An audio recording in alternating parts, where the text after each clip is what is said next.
this the thing? Can I do this? Dudes, what is going on? Why does my camera look choppy? I don't know.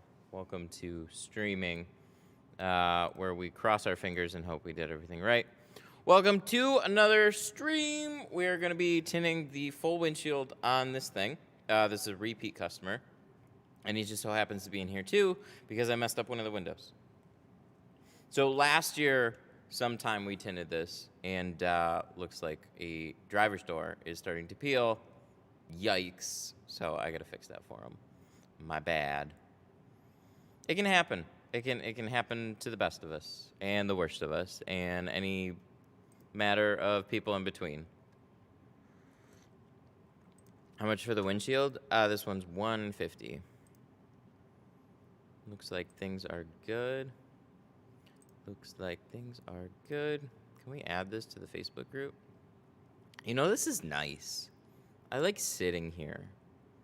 I don't feel as stressed out when I start. I'm always walking, and I never have a chance to sit down. Oh, you guys want to see me ban somebody live? See this? See this right here? Heads up to anybody in the Facebook group. These are 100% spammers, and they deserve to be perma-banned. So there's lots of people that are scamming. Block from group, and we'll delete everything. Bye-bye.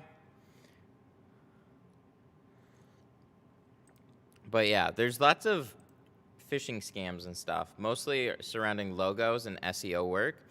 So whenever you see somebody that just joined the group or is advertising basically like, hey, who wants a free logo? It's don't do it. Don't do it. Don't do it. How do I pin my own thing to my own group? Pin to feature. There it is. Why do you hide it? Why do you hide it, Facebook? Okay, cool. That video was hilarious yesterday. Thank you. Oh my God, we're a full-blown React streamer now. So that was a lot of fun. It turned out way better than I thought. So the being able to sit down, watch videos, it's something I see hundreds and millions of other streamers do. So I want to join the bunch once in a while. I run around tinting car. I always feel like I have to do a job. I always feel like I have to bring something here. But watching other people, that's how I learned. And you can learn so much from anybody. So even as hilarious as it was also a great learning thing. This is why I don't tint outside. Amazing, amazing. And then I got to figure out how to clickbait the hell out of the thumbnail and title in order to get it to work better, because it's doing all right. It's doing all right. Do you install remote starters? No, that comes out of the factory in most cases right now. So what is messed up? I messed up. Well, everything was fine. One of the driver's window. This was tinted last year. One of the driver's windows. The front driver's window is starting to peel, so I got to fix it. And then we're tinting the full windshield. So that's another 150, which is cool.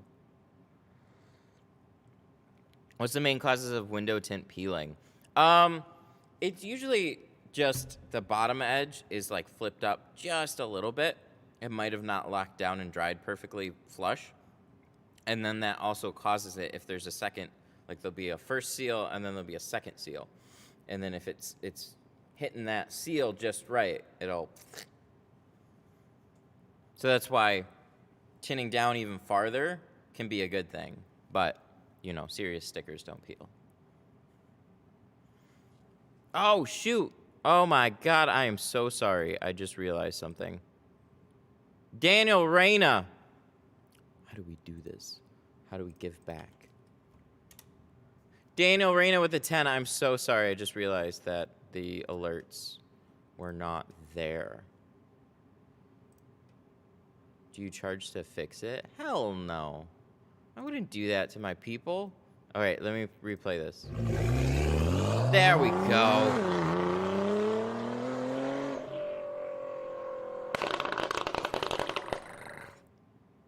Daniel Rayner super chatted $9.99. Must have master mat. Thank you, sir. Thank you for the 10. Good to have you again. How you doing? Much appreciated. I got a wireless mouse. See? I put back into the stream. Actually, I've had a wired mouse here for the longest time. I can explain. But let me tell you, this is better than I just thought from it just being wireless. It's also just a better mouse.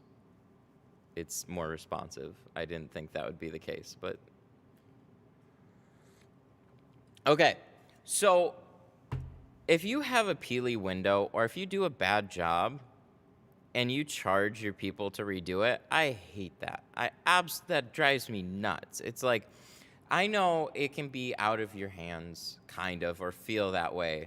Like, you put hard work into tinting something and you feel like you did everything right, but it's just, stuff can happen, right? It's just, it can happen. Hey!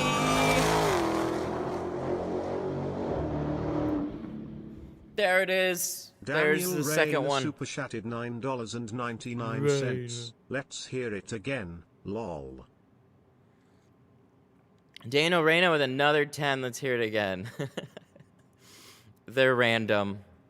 The car sounds are random.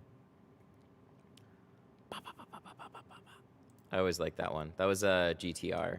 I should probably update those, but finding good car sounds without a bunch of people going like, in the background is really hard. But I hear them by my house all the time. Should just go put a recorder outside.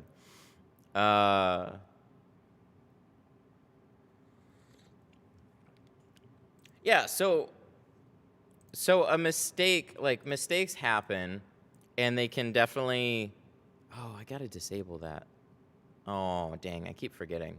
That way it's quicker. We need quicker memes next time.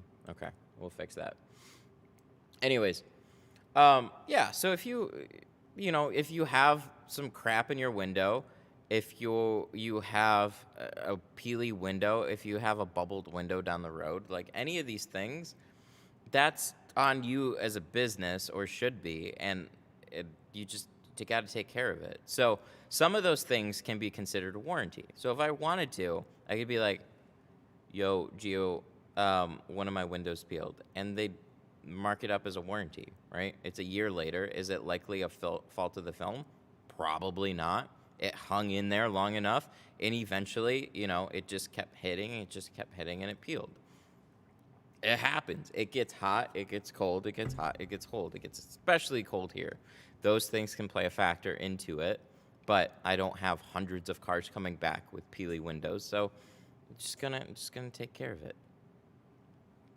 So, I've had to fix work for other shops, which always surprises me too. Like, there was this guy came in with an absolutely butchered Audi, just completely butchered. All we ended up redoing was the back window. He was walking around the whole car. He got the full thing with the windshield for like a couple $100, and then the guy still charged him $60 to redo the driver's door, and still messed it up. And I'm like, how did you pay to have this redone? He's like, I don't know. He was just arguing with me. He wouldn't redo it unless I paid him, so I just paid him. And he still did a bad job. Like, so one of the red flags out there is, I kind of understand where the guy charging so little is coming from too. Like, I'm only charging you $200 to do the whole car. But at the same thing, trying to explain that for $200, you're probably going to get a subpar job versus spending more. You don't really know until you go through that. So it's a tough lesson learned, but those guys will still try and charge to redo it because they didn't make a lot of money in the first place, which is one reason why as a business you kind of have to charge more, period. Like, if you're not making enough to, just barely scrape by and pay all your bills, then as soon as warranty work comes in, which takes you longer and costs you to fix through time, film, and frustration, that's money you're leaving on the table. You can't go do something else. It's easier to tint cars, but what a bummer. What a bummer that people do that. All right, I gotta set up the GoPro. I'm becoming too lazy already. Can this window please die? God, it drives me crazy. Can't stop laughing. Hope your funny tint video does 1 million views. Oh, that would be great. Thank you. Glad you liked it. Yeah, that was a lot of fun. That was a lot of fun. Somebody in the community told me to look that one up. I would never have found it. So much appreciated for that. And it's gotten a lot of positive feedback. So the only issue is marketing it to more people. Oh, good. I did plug it in. Sometimes I wonder if I plug things in or not. So let's get this GoPro, and then we'll go fix this window. We'll prep the windshield, fix the window, and then we'll have a good day, right? No problems today.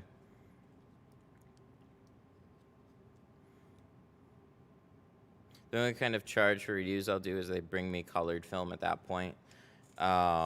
Just say, yeah, buy me more colored film. Oh, for sure. So you can't, like, that's one reason you carry the film that you carry, is because, like, you're part of their program. You know that film inside and out to some respect. Like, this is your film. You buy enough from a company to have them support you too. And then that's kind of where this whole works. Like, you're not just buying some random film off of eBay just to do one-off car and then buying more film to do it. Like, you can't be held responsible for somebody else's film entirely like that. Like, if somebody wants a colored film, then you need to find a company that's going to provide the same type of support and backing as your main films. Or it's just those one-off jobs where it's like, hey man, I want purple tint on my car. I don't care what happens to it. I just want purple tint on my car. And then if something happens, yeah, you're going into some form of like an understanding before you even do the job. Absolutely.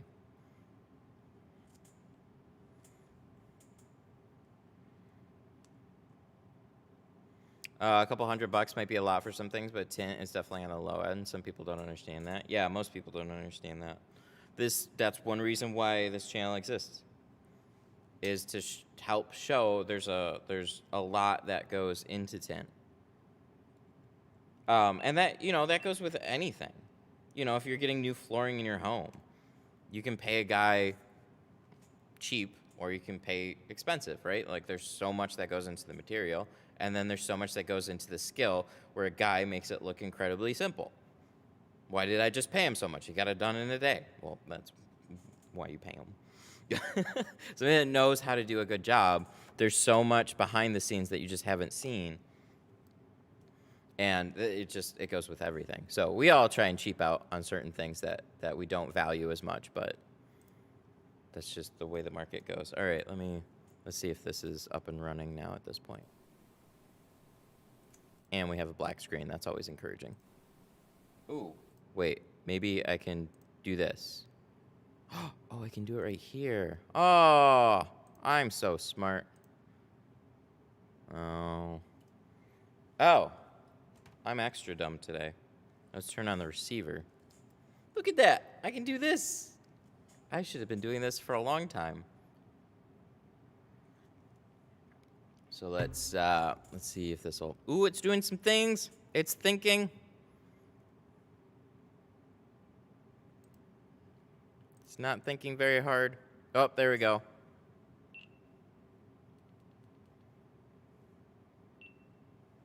Oh, there it is. Isn't this crazy? Watch this. There you guys are. I'm going to turn this upside down and look. You're not even upside down. What is this sorcery? It's fun. I have my fun. All right, let's go. Let's go tint a car.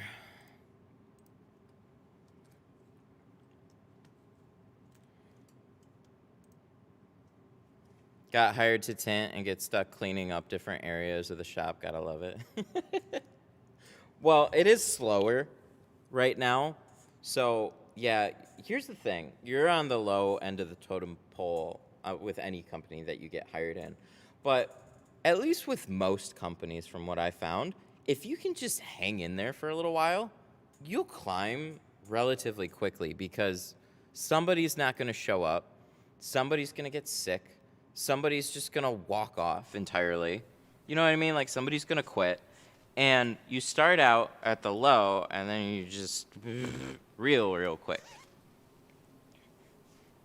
So do a good job cleaning, do what they want, and then if you exceed at just blowing their minds with your cleaning abilities and you show ambition, they're gonna want to teach you. At least a lot of places will want to, like, oh shit, this person cares. People like people that care. Shops like employees that care. Like, what business doesn't? So when you show ambition, you far exceed everybody else. Because most people don't.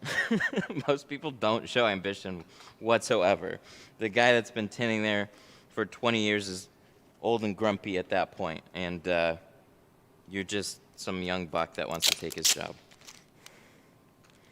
So go sweep that corner. Go sweep the hell out of it.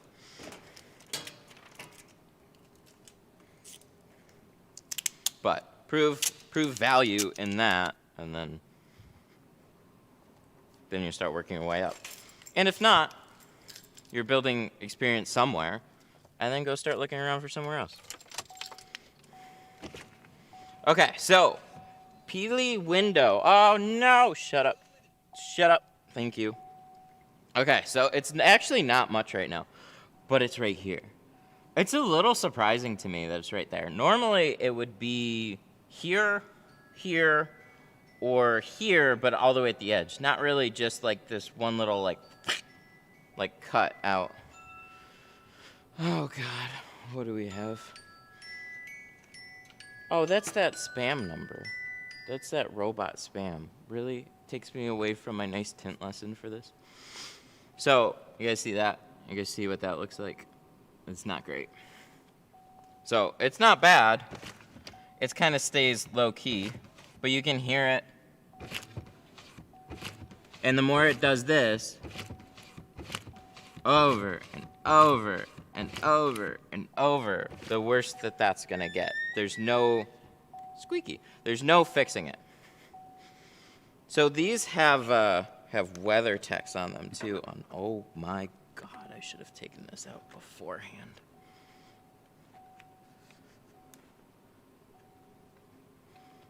Oh, I hate these. I hate these so much. Normally they pull from the bottom really easily. This one seems like it. Oh, there it goes. Okay, that's what we want. God, I hate these. WeatherTech, I'm so proud of you for making strong ones, though. The WeatherTech ones, in my opinion, fixed a lot of the problems from most vent visors. Because it was kind of like a lottery. You didn't know if one was just going to shatter as soon as you try and remove it. WeatherTech's very, very well made. They'll bend. So they make my life easier so I can get them out of the way. Or else, you know, we'd probably be using a plotter to cut this film out.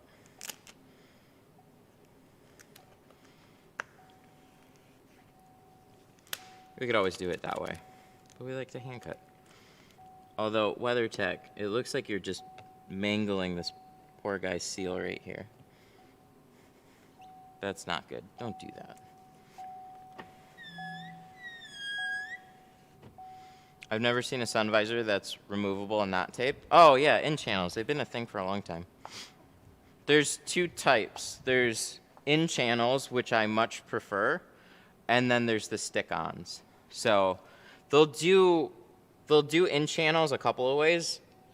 Up here with tape, on the outside with tape on the paint, which you go to remove those, and I swear at least tape every time. And then the third is these. So these, I think, look the cleanest, but they come with a couple of little problems.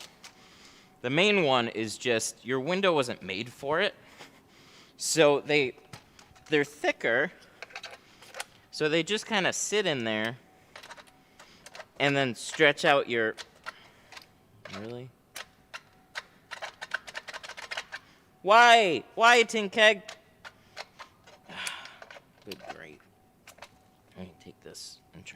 this. He came here, he swapped my fittings, and he broke my fittings. That is not gonna go on. Let me just try to swap them. Other side. Is it this one? Is it really? He fixed this one. Oh, well, I guess it's broken now. Okay, well, we're just gonna stick with the one.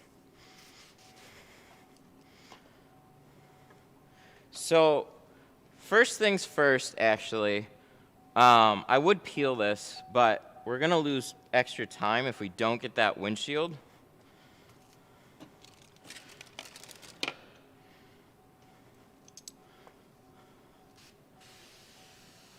So we're gonna prep this first because we're gonna tint the whole thing. So we might as well let that dry while that is, while we're working on that. So what do I need? I need a scrubby, this, and a towel. So let me grab a towel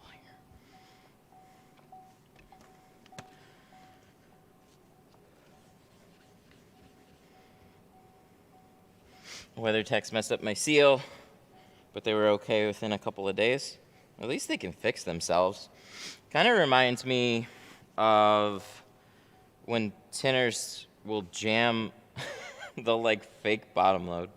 So they'll take a factory bottom seal and they'll just jam it down.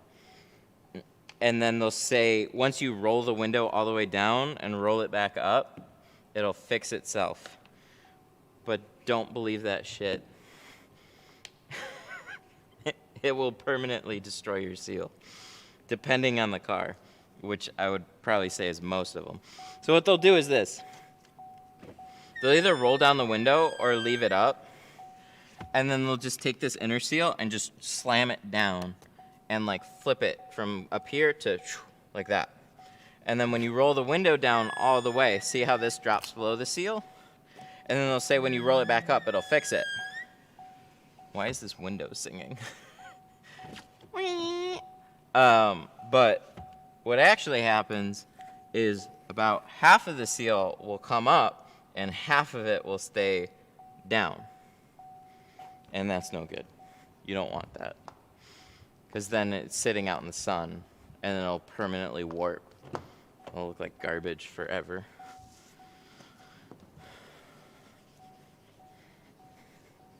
We got big sticker on this side. So we did a strip for this guy before too, and he said within 2 weeks he got a crack in the windshield. So he had to replace it. What a bummer.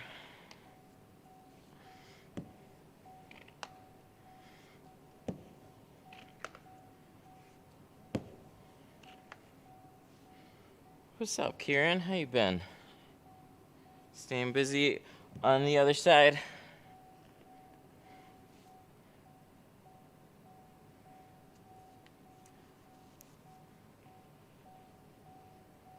Okay.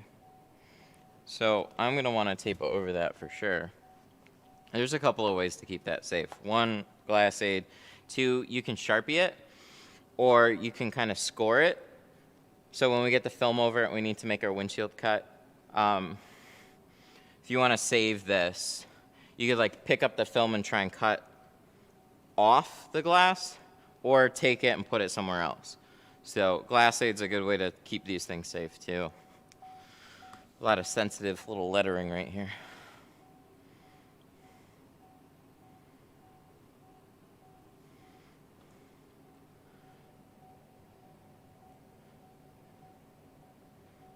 Ding, ding, ding, ding, ding.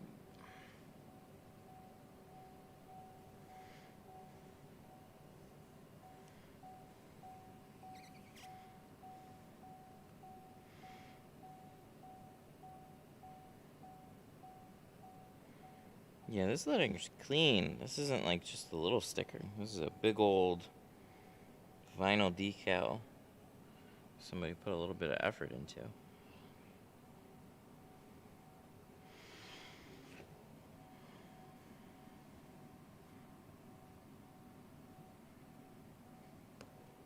Okay. Jeffrey, how you doing? He's the barber tinter, or sorry, the barber streamer. Not tinter. Barber, that makes no sense.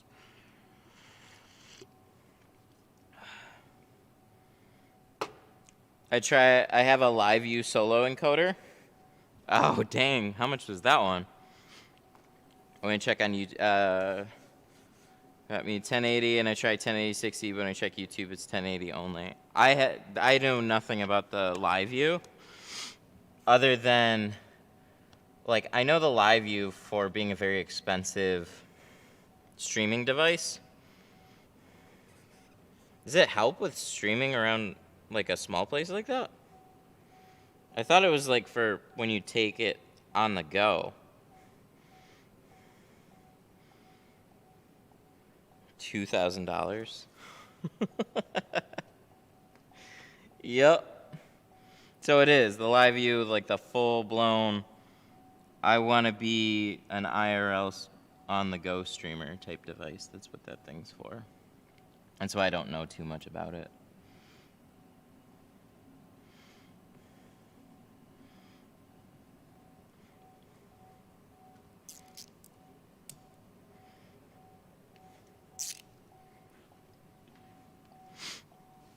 Worked great with the Sony X3000, not the GoPro. I don't know. I wouldn't know without playing around with it, but it might just be one of those things. All this live streaming stuff comes with weird quirks, and you don't know until you try it.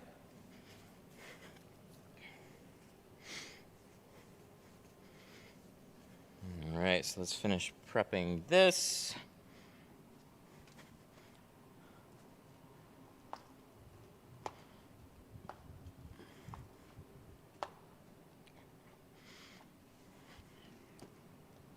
I don't think I found my film either.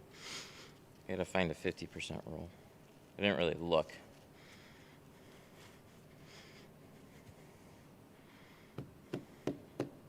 But it works with a Hollyland. Yeah, I'm quite fond of that. So, like, Hollyland is just a wireless transmitter. Just a high-quality, Hollywood-grade wireless transmitter. That's what that is. The live view is like a full mobile solution. So it's just, I think, entirely different. Does this truck have fancy wheel? If so, the sticker came with it. Really? Rhino. Well, it's got this one. So, yes, it does have fancy Rhino ones. He also had one disclaimer when I pulled it in, and he was like, you can't fully turn the wheel. Custom offsets. This one doesn't seem like a factory thing, though. I mean, I don't think any of those things are factory things, but anyways.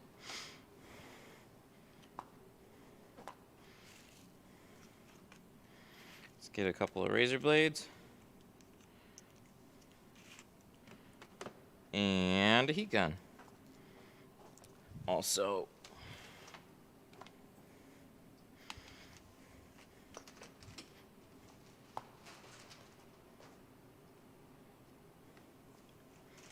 the wheels come with the stickers. Oh, yeah, like buying a MacBook.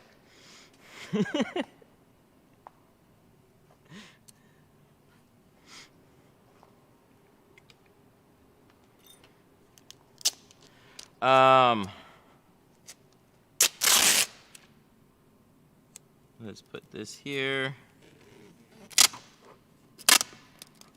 What doesn't come with stickers these days? Even my orders come with stickers. So it rubs. Yes, it does. Yeah, they're a little big.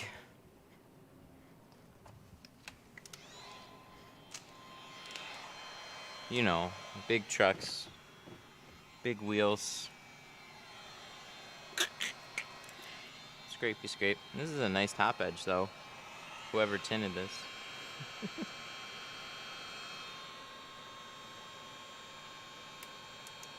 Okay, so this, as far as my records show, was Pro Classic.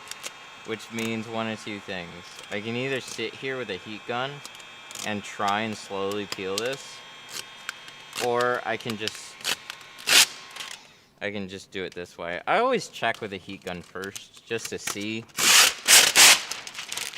But this film does not come off friendly at all. The glue that it leaves behind is super annoying. It's been a gripe from the very beginning, but I mean, it sticks well.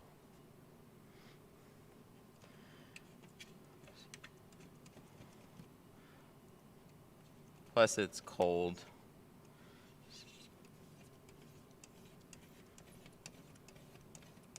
It's cold, so that means cold glue, unless we warm it up with a steamer or something. And it's just, when it comes to door glasses, one window, I'm not gonna fire up the steamer. Most cases, I'm not.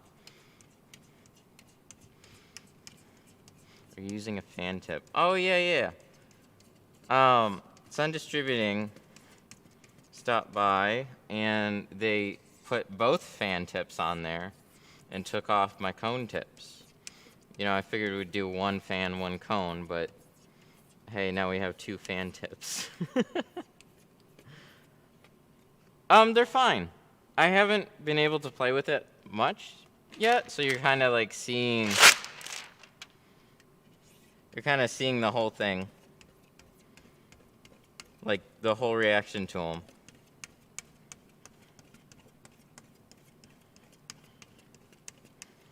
I don't like spraying adhesive remover on doors either. So the thing about ATR and adhesive removers on door glasses is they'll melt the glue, but to a point. It'll kind of turn into like gum. And I don't want gum in all the seals. It's like an ever gross, gunky problem that is very hard to clean out. So like it's like half melted and it slowly starts to melt more, so it'll just kind of stick. Whereas when you spray it with soapy water, it can be a little bit tougher to scrape depending on the temperature and the glue that you're working with. But it all holds together like a nice chewed piece of gum, instead of like one that's been left out in the sun that sticks to your shoe, right? Like it'll kind of like ball up, and you can toss it away and let it dry out and stick to your floor instead. I should get another blade here. So towards the end you can. I would just get most of the adhesive off before you do. Don't let it be the first thing unless you kind of know the glue that you're working with. And then in that case, like, it's up to you. I saw your video, the guy tinting getting mad. That was hilarious. Thank you. I'm glad everybody liked that video.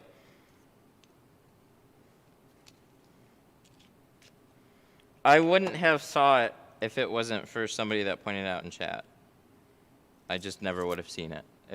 It was so funny. It had 750,000 views on it still, though. But man, that was funny. Started out like a little slow, but it's just pure frustrated tinting gold right there. I have a TV I gotta set up too. So we might do that on stream today. It's sitting there on the rug. I got a Black Friday unbox, or I got a Black Friday TV open box without seeing it first. They said it was in excellent condition, which the TV is actually in excellent condition. They're not lying about that, but it didn't come with a remote or feet. Yikes.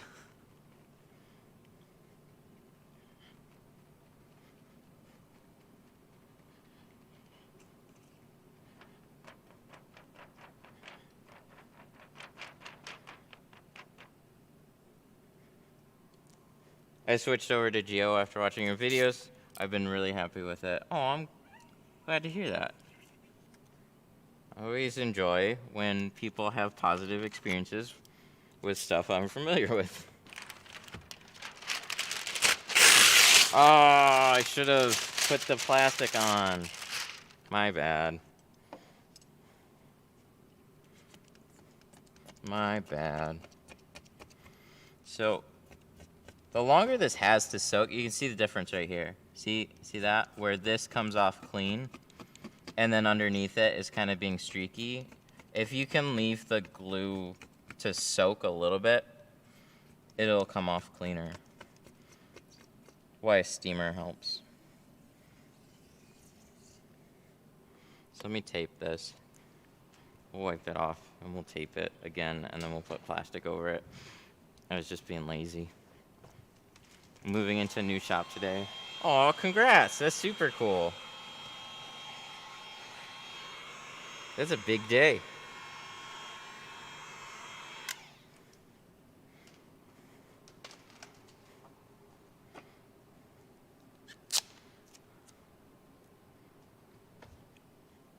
I have 3 cars and 118 foot boat? Or one 18-foot boat? I guess, which makes more sense? I don't know boats.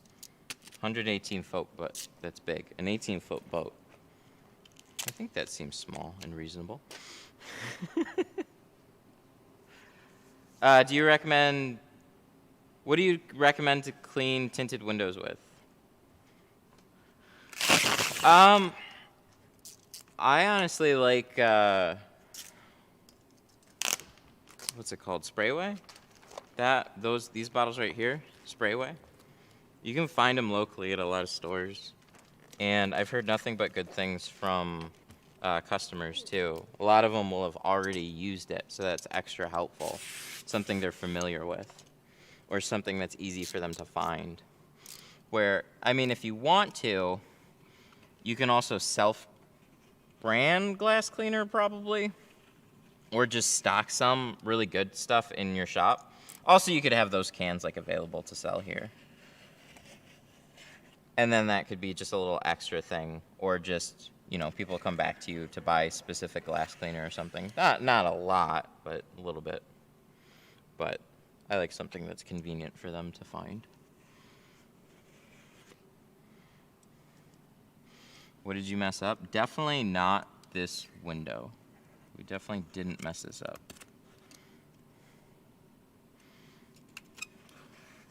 So I'm a little curious why it tore there. I don't really feel anything down there. That would be like, you know, sometimes on frameless you have extra tight windows, like right in the back corners. God, I hate this. These will ruin a blade so fast. Scraping against ceramic.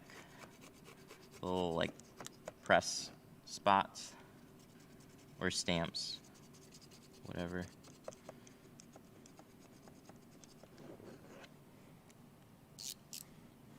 What's with the title in the video? It's to get you to click.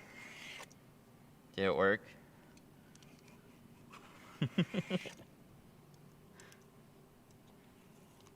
No, for those of you that are tuning in, this was tinted about a year ago, and one of the windows peeled. Catastrophic failure.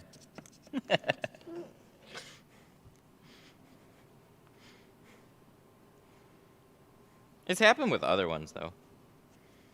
This isn't the first window I've had peel here though.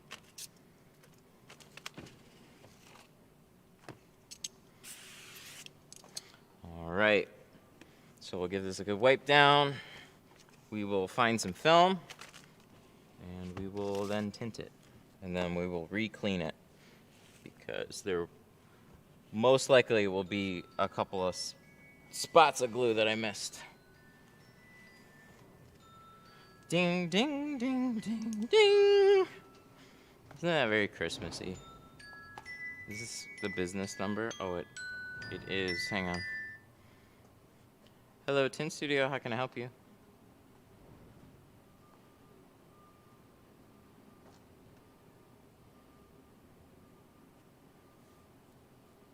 12 Challenger. Did you want to do the full windshield or all the sides and the back?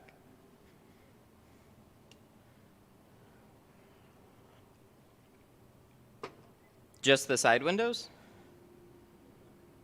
Okay, side and the back. Okay. So that would fall on the standard pricing. It would be $260 for all the sides and the back. That's in a color stable dyed film with a lifetime warranty. We do have a carbon film and a ceramic film if you're interested in something a little more premium. But I could get you out the door starting at $260. I couldn't get you in today. Earliest I could get you in is probably tomorrow afternoon.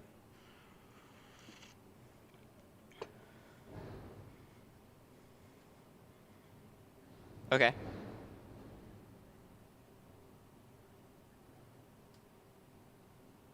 Okay.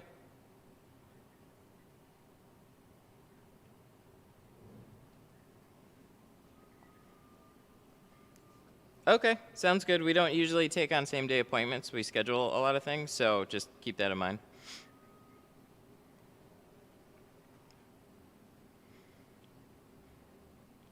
Yeah, I mean, there's definitely shops that can accommodate that. I just like to try and schedule things and take a little bit more time with all the jobs that I do. So, alrighty. Well, you have a good one. Good luck. Bye. I gotta get it done now. I gotta get it done now. It's still morning. It's not that bad. I'm just kind of still over it.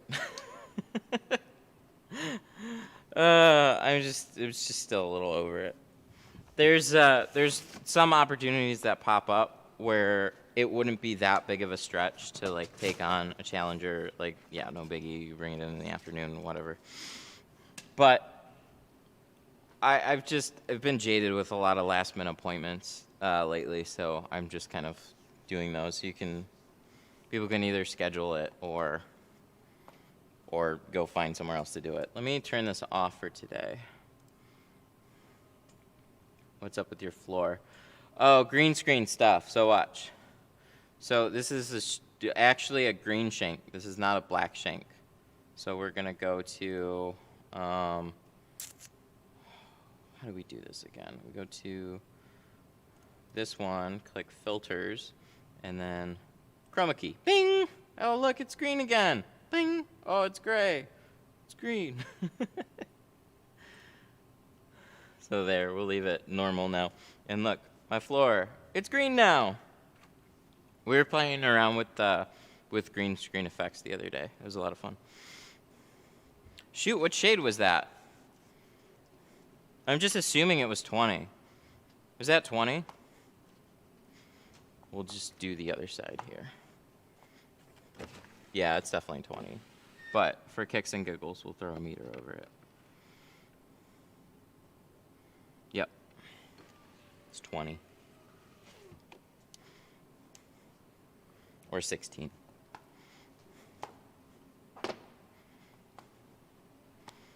How hard is a 13 Sonata? Sonatas are pretty straightforward.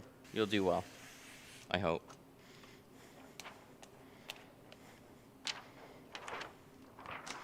Sonatas is like a great all-around vehicle. You got that on your schedule. It's a good day.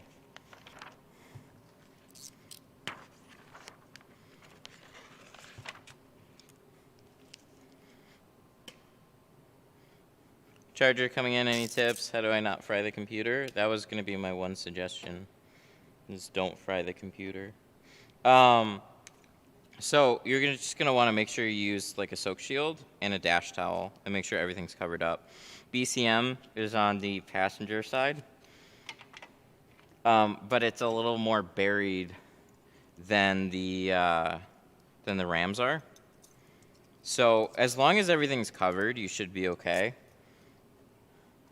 Just be a little light with the water and take it easy. But that's really the biggest thing, is leaving everything as like toweled and roped as possible. So like on the Rams, people are saying like I was still using like a soak shield, but I was still getting I was still popping BCMs. I don't know this for sure, but my first guess would be the speaker grills, and I don't think you have the same problem on the chargers though.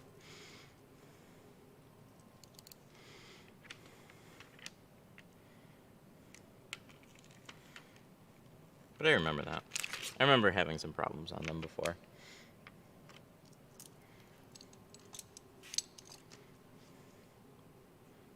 Like, I had to do a removal and retint one, I think. And then after I retinted it, the lights were like randomly flashing, but I had to leave. It was a mobile account, and I'm like, I don't know. But I think it dried out. It was in the summertime. Everything was fine.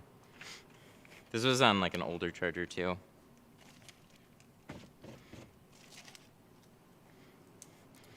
'19 Equinox. Any tips? Equinox is also very straightforward. I would be very happy to have an Equinox on my schedule. See, sometimes I feel like I should go over to the driver's door. So if I'm cutting, I'm using my right hand and I'm going from this side. Well, it's opposite, right? So I typically go from like this side this way, but on this, it's just easy for me to go this way, which means that the mirror is staying 100% out of my way. I like that. The way you guys see me do it is I cut on the passenger side because it's the passenger side. And anything that you're gonna do is not like my natural, hand movement is kind of going the same way, right? So I move towards the mirror, and then that gets in my way. So it's smarter to go on the other side or flip things around. But I'm stubborn, and I just haven't gotten used to, like, if you ask me to cut a top edge with like my left hand, it's just like writing with your left hand. It's like, it's not gonna go very well. Same thing with like flipping things around and trying to go the opposite direction. It just doesn't feel as normal. So a lot of what I do, like if I pull in film, like a back window, if I go in on the driver's side instead of the passenger side, all my arm motions are backwards. So everything's gonna feel like I did it like I've never tinted before. It's really annoying. So when you work on this stuff, try to stick with the same way you always do it, but it doesn't hurt to, when you get comfortable with it, then just kind of like flip things around so you can go on both sides, which I never did.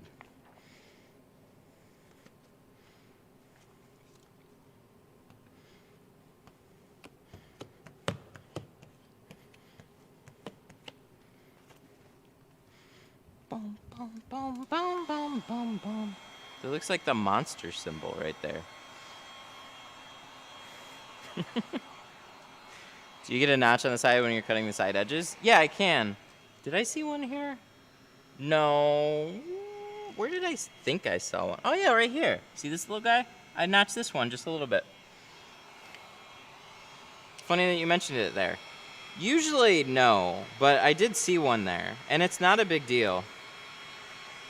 So that's one reason we also pull our film with like a significant overlap on the sides. All that's tucked behind the seals. Like you're not gonna see it, and it's not gonna cause any type of like long-term damage. Not unless there's like some type of a sharp edge, and then maybe.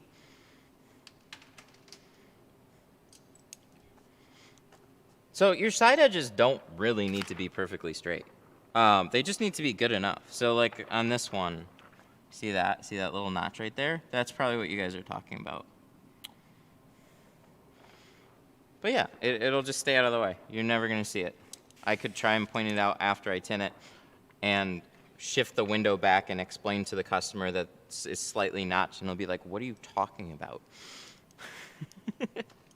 So you don't have to worry.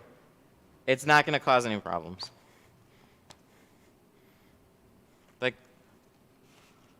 like I said earlier, what did I say earlier? Oh shit, I forgot.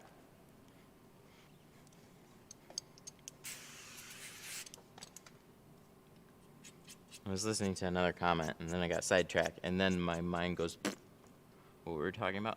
I watch a lot of your videos. I notice you don't remove the door panels or the sweeps. Do you ever remove any if seals want to be messing up? If it was an absolute necessity, sure. But there's this happy in between, and I think, like, I don't have a problem with removing seals. There's just a couple of reasons I really choose not to on stream. And it's not like I'm doing it off stream. I'm still tinting the same way. But it's kind of a hard thing for me to show regularly is like taking door panels and popping seals. One, because I don't do it. But two, because I'm always on the fence about like if it's easy enough for me to tuck in and tint just as is, this is why I do, and so I don't have to take anything apart. Because I don't want to like take a brand new vehicle, pull it apart, and then a customer says, "Hey, why is my door rattling?" Anything like that. It's like things are brand new when they come in, and they're all pretty when they go out. Everything's the same. But if you do remove it, there's no problems there. You're just not going to see it much on this channel.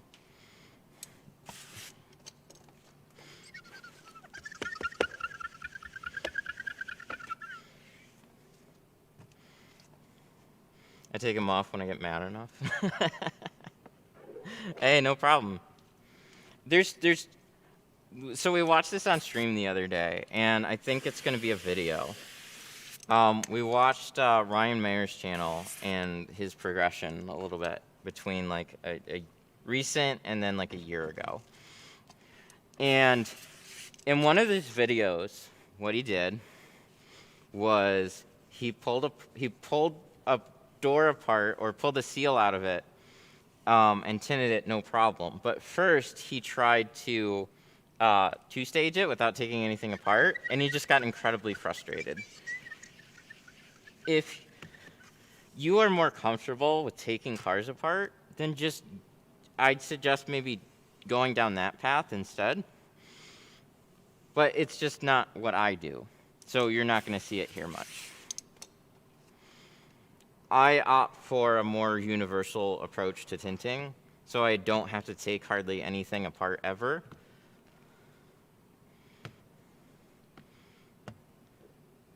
And so the hard part for me then is the tinting.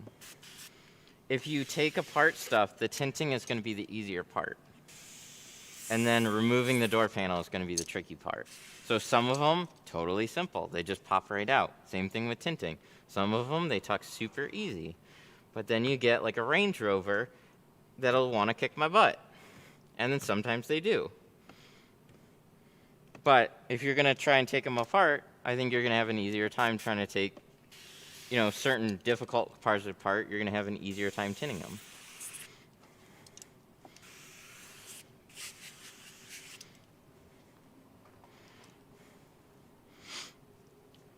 How would you go about tinting with rain guards on? Well, we took these out, so any in channels that have this are going to come out.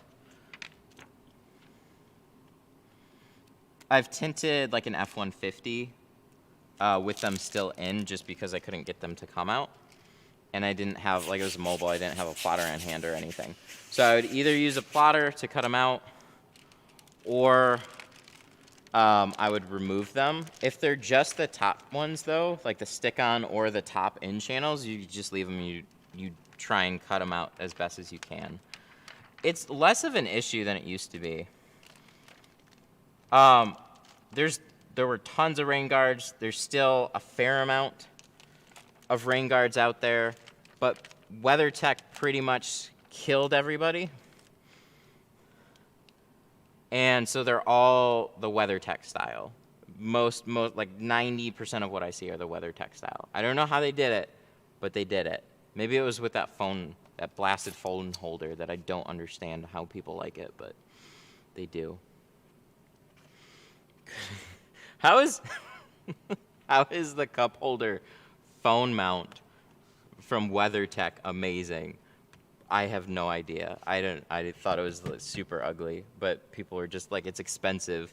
It has like 50 cups, like a children's cup set. And then you just get the right size for your cup holder, and then you just put that in there. And I'm like, just doesn't look good. But people loved them.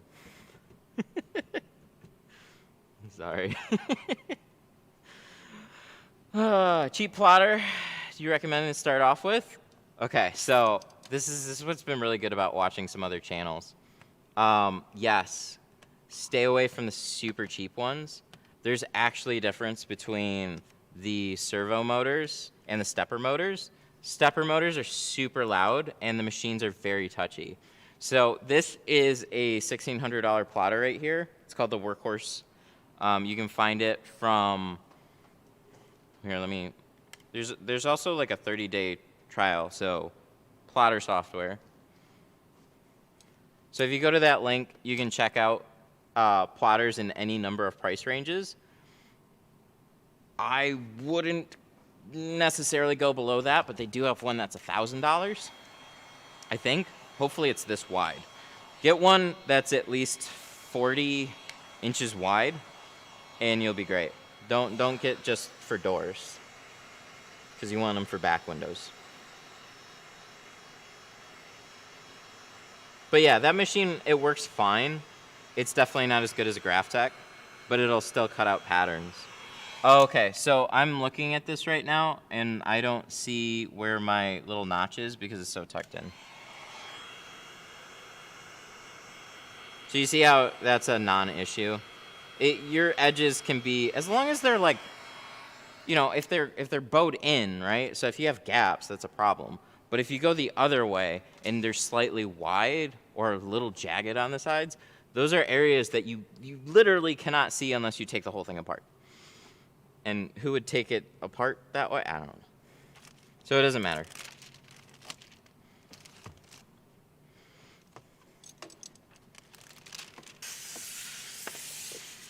So this fan tip is like super nice.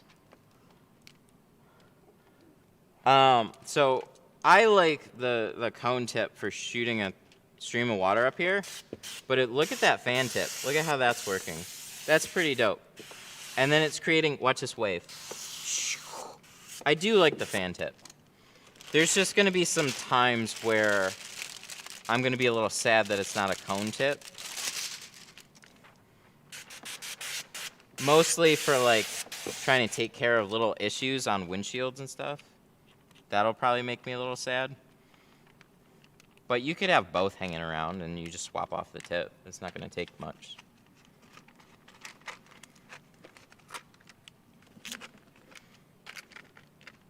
What time is it? 11:35. So we have another car coming in tomorrow. We've got like a full cruise, so we'll have more stream tomorrow, which is why I want to get the TV done today, I think.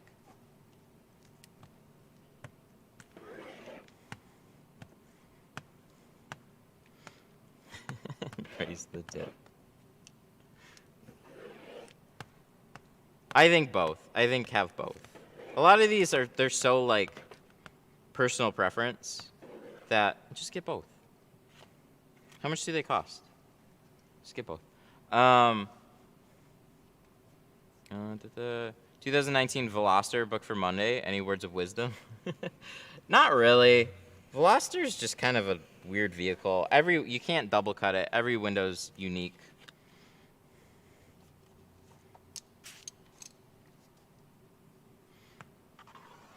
I got a TV for up front. It was the best time to buy one, I think. So I saved 40 bucks by buying an open box one, and I kind of regret doing that. There's nothing wrong with the TV. It's just I bought it. My dumbass got it from Southfield. I hate the Best Buy in Southfield so much.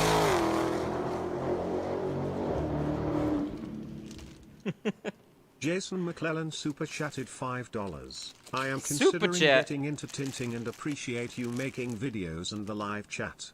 It isn't as easy as you and others make it look.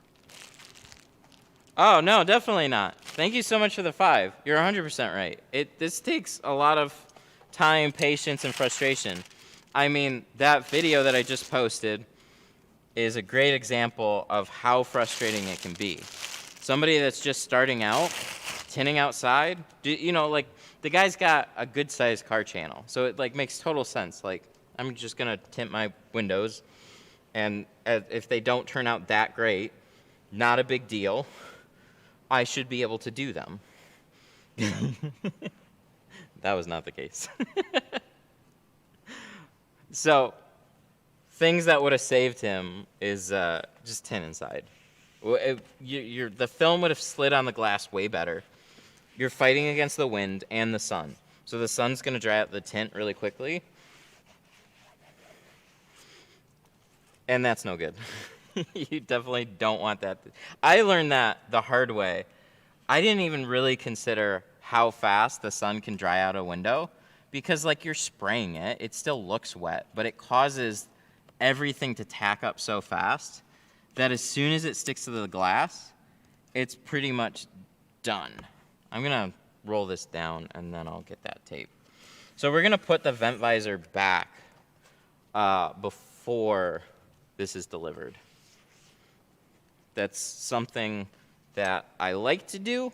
You could totally say, hey, put your own vent visor back in, wait a week before you do it, and then they just have to deal with it. But those little things like, he already had a window peel. I'm gonna see if I can just pop that sucker back in for him.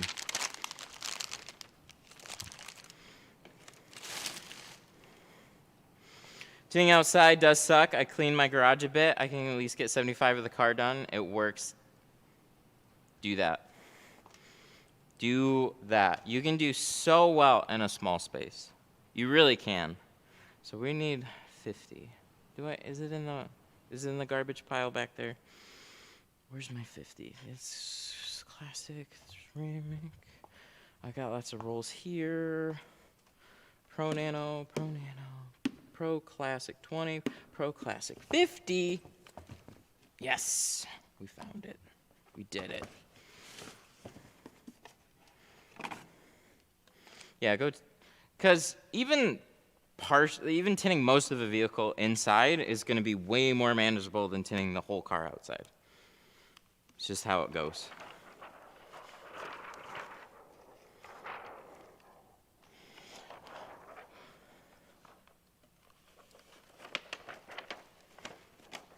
I mean, I was spoiled in the beginning, so I always had the opportunity to tint inside. But even when I was pressed a couple of times to, like, can you just tint that outside? Once. I think I did that one time.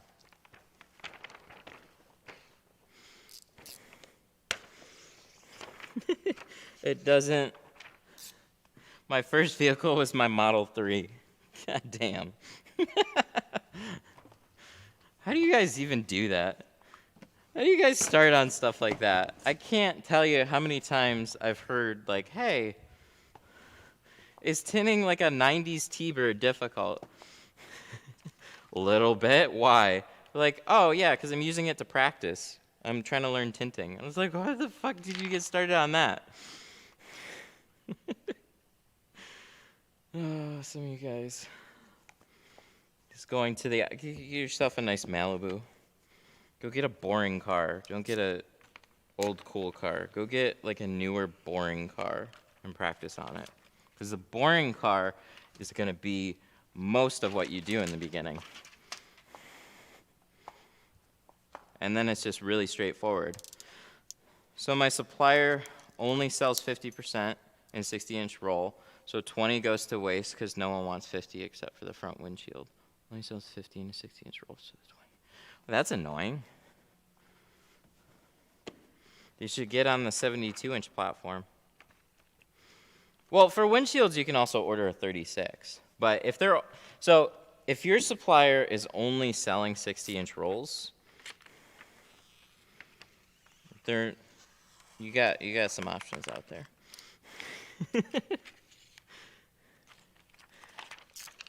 Yeah, I get why they're doing it, because nobody orders that and he doesn't want it sitting on a shelf, but he's not a big enough supplier to do it differently.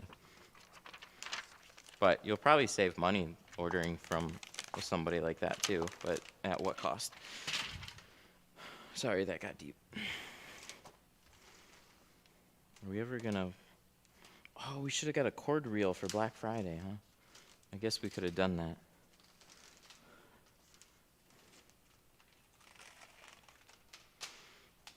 I have a 2019 Civic and CRV. 2019 Civic and CRV.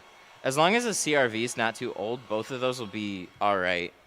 The only thing annoying about certain model Civics, like 19 Civic, might have the front quarters. I think so. The brand new ones don't. But the old ones suck.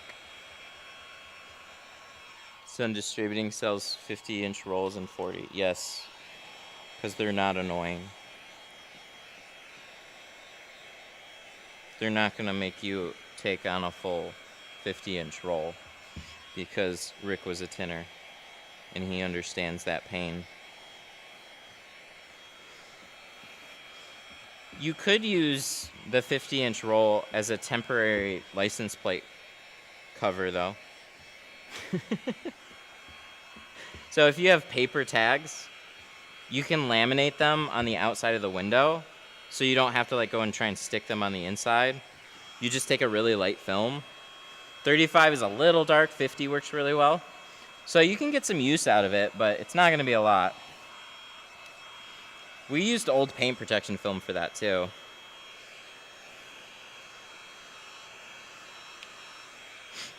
How many different kinds of tint are there?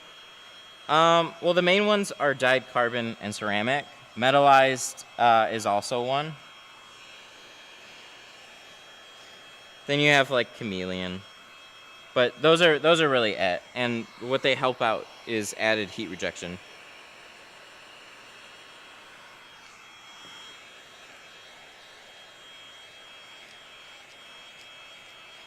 So your car stays cooler if it's moving. What a lame way to describe it. How much Dawn dish soap should I add per gallon in my keg? Per gallon, I couldn't tell you. So I have a 3-gallon keg. I do about 3 ounces of baby shampoo and then about an ounce of Dawn. Because I like it to be slick. This film sticks pretty quickly, so that's why I've had to add extra soap. It really depends. Like, so if you add this much soap and your film is just whoa, all over the place, it's just too much soap. You can back off. But that's what I use. This is a 50% windshield.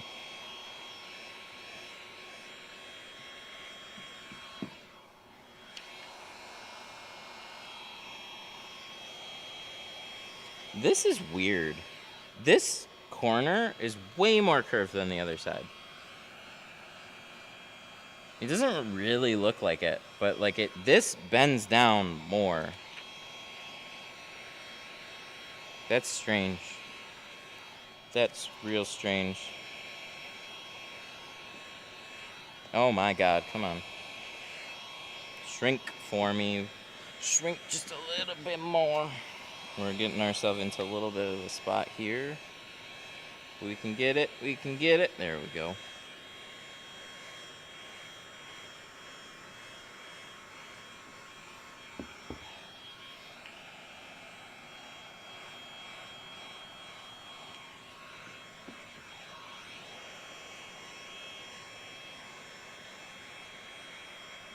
That would have sucked. Don't want to crease it there. There's nowhere for that one to go. How to stop creasing it when you're doing windshields? Well, your creasing it because the film's all bunched up. So you always gotta flatten it out as much as you can.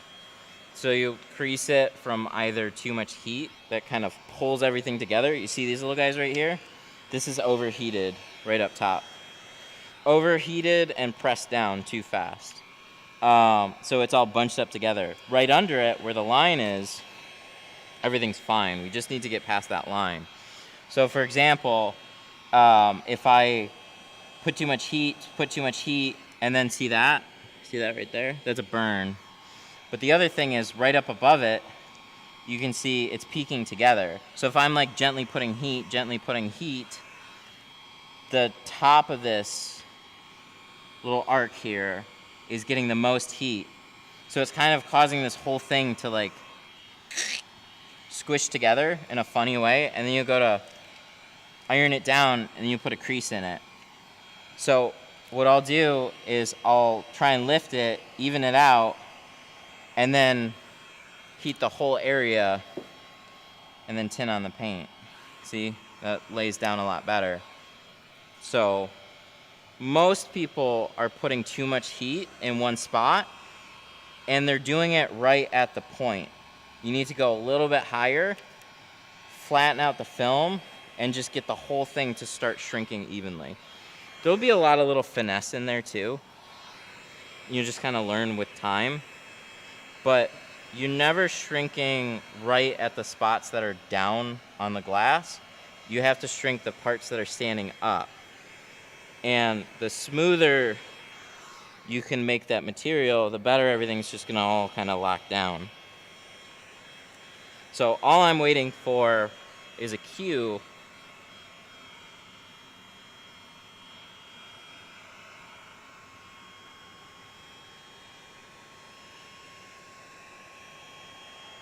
There. I'm waiting for this cue for all the film to kind of look like it's little light sideways wrinkles. Then that means that the film can be smoothed down, because when I press it down, it's not going to crease up. If they were still vertical like this guy, you're pressing too much film together, and there's a good chance that you're just going to ruin it. So when you're shrinking a window, most of the film is easy to shrink in the middle, and then the farther out you go, you got more material bunching together. So that's why it gets more challenging on super curvy windows, bigger pieces. You just have to get more material. And it's kind of amazing that as you shrink window film, it all looks the same.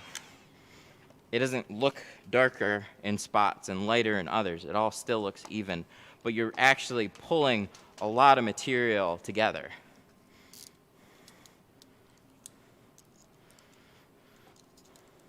So you've reset from either too much heat that kind of holds up together, and you see these little guys right here. This is overheated right up top. Yes, a lot of that was overheated right up top.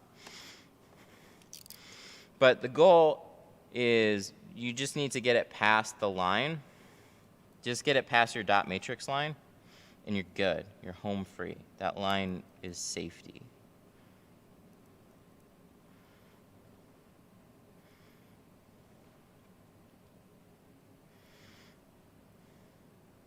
What should a 98 LeSabre cost me? Let me look it up. I forgot. I think that's in the realm of not too annoying to do. It's a 98, so it's a little bit annoying, but it's not. Don't think it's as far in the realm of I just don't want to do it.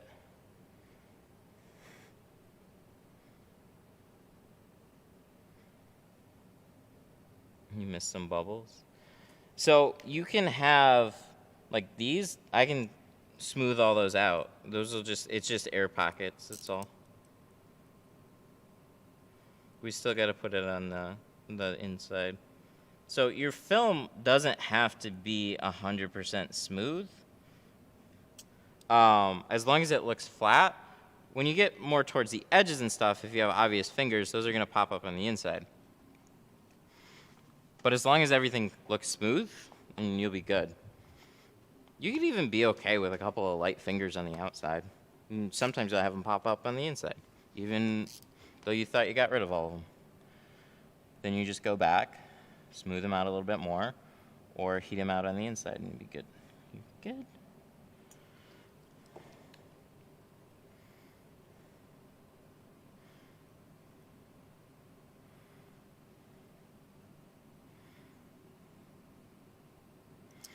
Okay, so we have a sticker here. I want to be extra careful.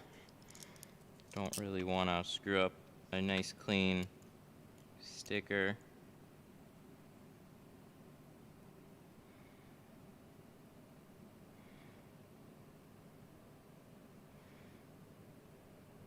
Wrap glove. Oh, I do like that point, that it's not another thing to hold. That's true. I never really got along with the wrap glove so much because I always wanted to smooth the film out. So the film would kind of just bunch up in spots. Like I always felt like I had to like really smooth it all down. So I started with like a gold Teflon, the way I learned, and then kind of backtracked to like a felt card. So that's why I just don't use a wrap glove. I should give it a try again though.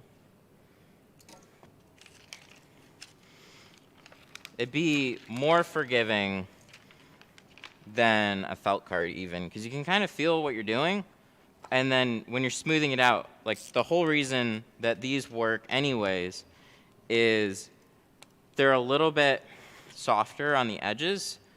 So if you press the film down too fast, it's lighter. So you can sometimes work out a crease by just reshrinking that area. Or it wasn't really much of a crease to begin with. Whereas a hard card is going to put a hard crease in that. Felt card.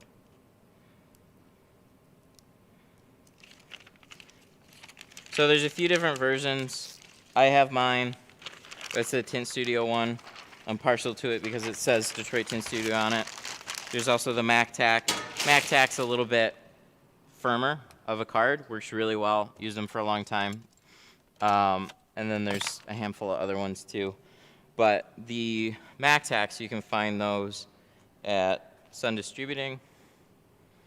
Sun Distributing. Oh, I should use my knife for this. And do they? Yeah, they should. Who's the other one? Tint Depot. I always do that. I always say I gotta stop saying Tint Depot. Tint Depot. Oh, there it goes. Maybe I just had to say it more commanding.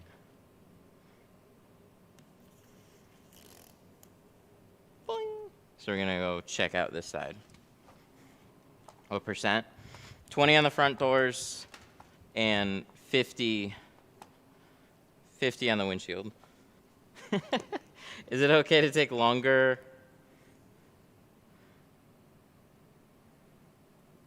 Nice. See that? Very proud of it for that right there. Stickers intact.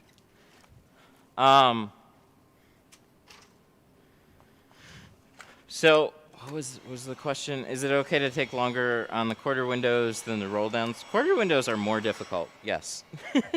They're smaller baby windows that look like they should be no problem. Quarter windows on front doors can be some of the most irritating windows. So especially on stuff like a Civic, a Subaru, any number of vehicles like that. They'll have these stupid quarter windows with like gasket seals. And then the roll downs will be like way easy. Like I have a Sienna van. Spent way longer on those dumb quarter windows than the roll downs. 100%.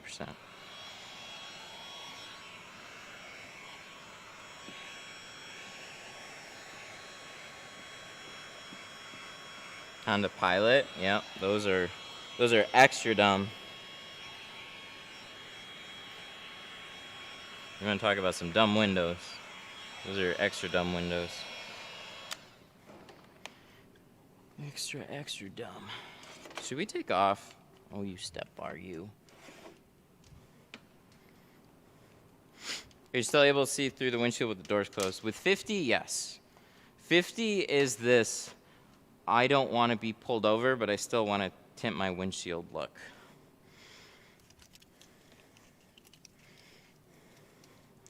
It's family-friendly windshield tinting here.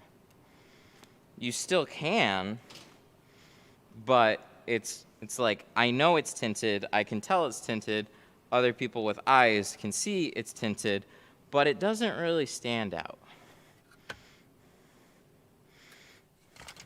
Ooh. Shoot.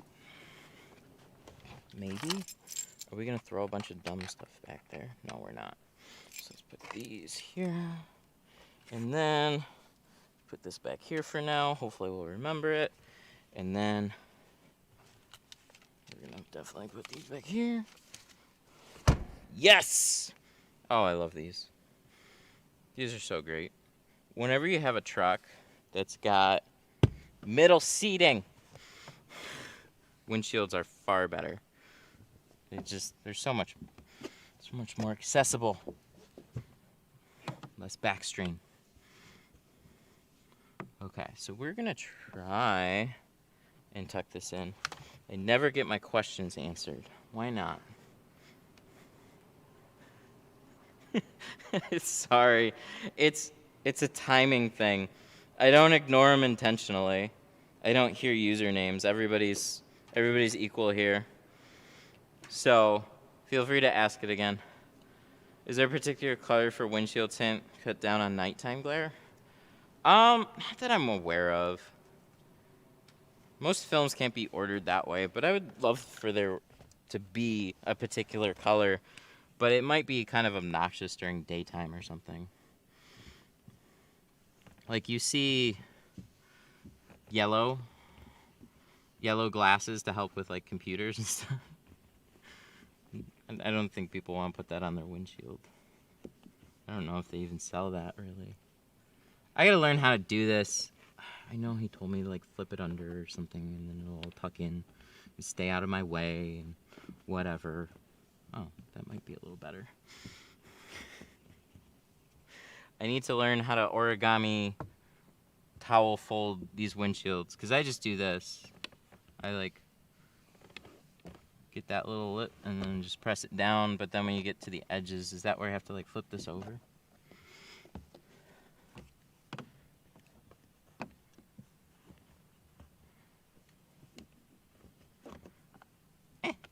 No. I'll get this one day, which is probably not today. This is a perfect one to practice on though.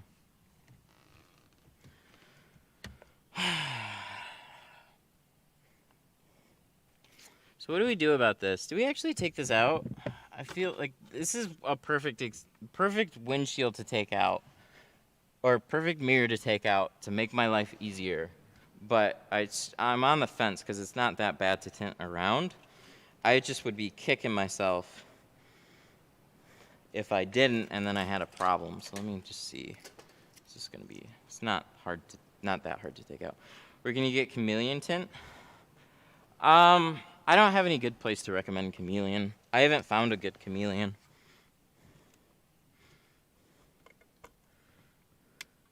They're all kind of whatever.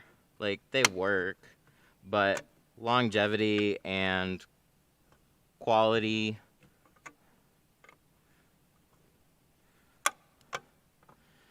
Curious where you get your carpet film from? Oh, that's all carpet shield.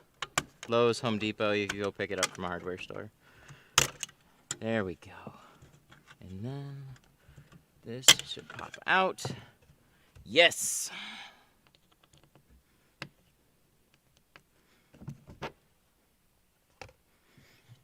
I've tried that a couple different ones, and I wasn't happy with any of them. They have quality issues. They're just... I don't know. I haven't used it a ton, though, but I was not happy with what I saw. So, one of my customers went through, I don't know, 4 or 5 windshield attempts before it finally got a piece that was okay, and it wasn't even in the right shade. Everybody else was like, oh yeah, that film, that shade, I never had any luck with. Try the lighter one and it'll be okay. And it's like, but they still sell both. Like they're all gonna be fine. So that was just kind of frustrating. They just don't have a lot of support.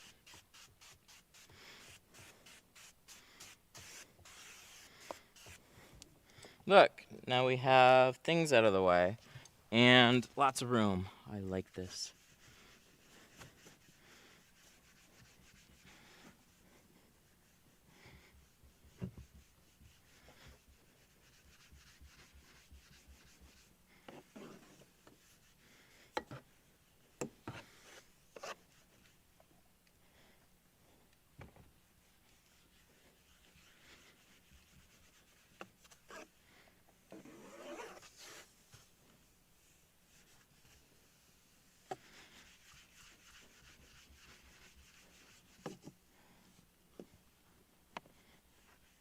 Doing my Tesla this weekend, I'm nervous. I'd be nervous too.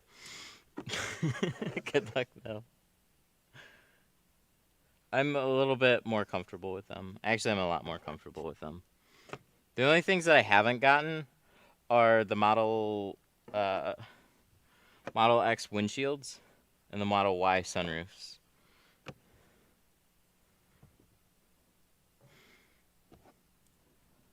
I've seen them, and I didn't even like the way that I've seen it get done necessarily. It's like, I don't think there is a great way to necessarily do them single-handed, but I mean, shit, if it's good enough, it's good enough. Do those scrubbies scratch windows? These ones, no. So you want to look for glass-safe ones. These are by Tri-Edge. These are fantastic. There's also the white 3M scrubbies. I just saw in my group the other day, somebody scratched up. They used a red scrubby, a red Scotch-Brite scrubby. Do not use most Scotch-Brite on glass. So the green ones and the red ones will definitely scratch. They do sell blue ones. Those are the only ones I know of locally where you can buy non-scratch ones, and they say non-scratch, and those ones are genuinely non-scratch. So if you need to get something now, but what you don't want to do is just go get Scotch-Brite. You will screw up a window so fast. Like, oh, I got a kitchen scrubber. This will be great. Ha!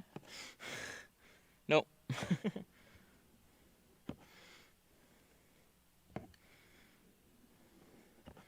All right, so we're going to get into reverse rolling.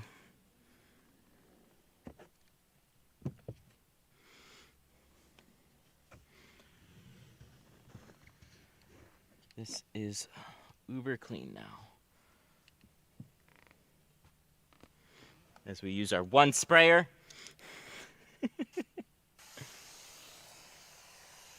Oh, I like that. That is nice. Because it's like a water, look at that.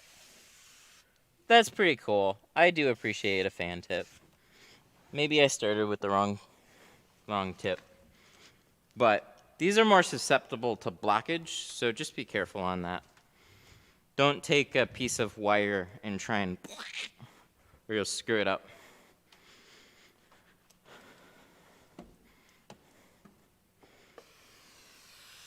See, you get this nice even mist here. Oh, it's great. I remember when fan tips became a discussion. Like, you might not, these are like silly topics too. It's like, anybody that's not a tinter is like, why are you guys talking about like the difference between a fan tip and a cone tip? Like, this is boring. But really, a cone tip is adjustable and works really well, and I think is a little bit more indestructible. The fan tips spray, I think, the perfect amount for most cases.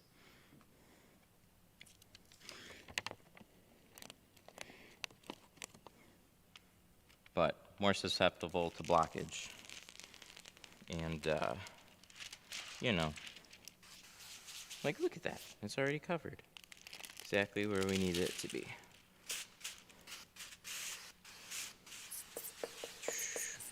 Sweet. I like it.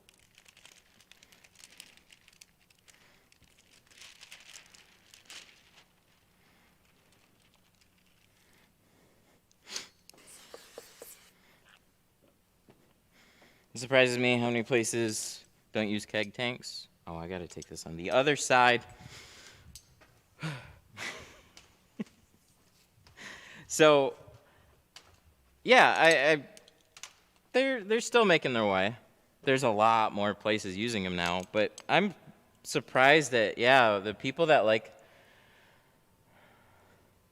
there's more people that seem to like, or no, there's more people than I thought that would like stuff like the trigger sprayers. And I've spoke with people that have used keg sprayers and they like them, but then they try a trigger sprayer and they're like, man, I like this better. I was like, that blows my mind. This is just everything on demand.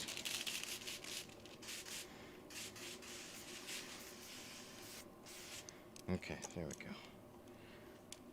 Gently.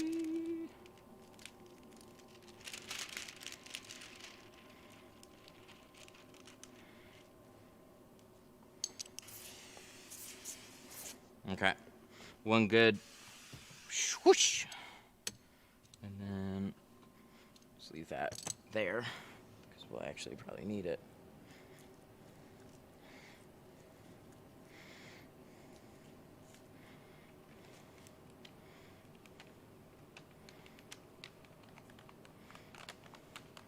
And then you see videos of the trigger sprayers, and they just hurt my hands watching. You hear them.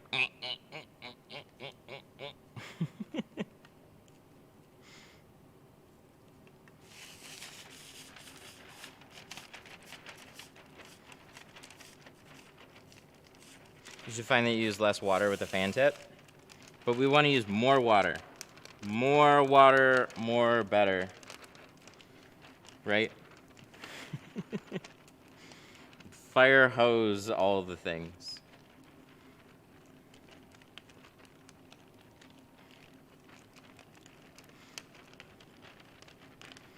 If they made a cone tip that actually wasn't just like a circle, just like a and filled like all the inside, that'd be better.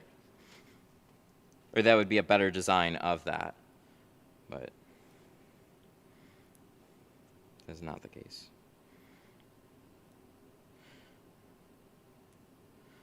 Where do you get the white scrubbies? Sun Distributing.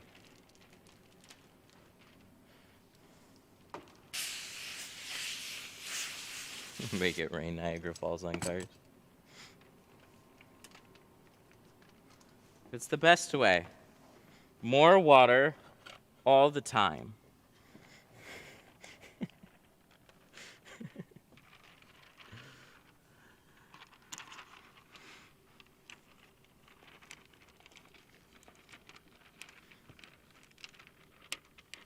Alright, so this is going to be the first full windshield install with this towel.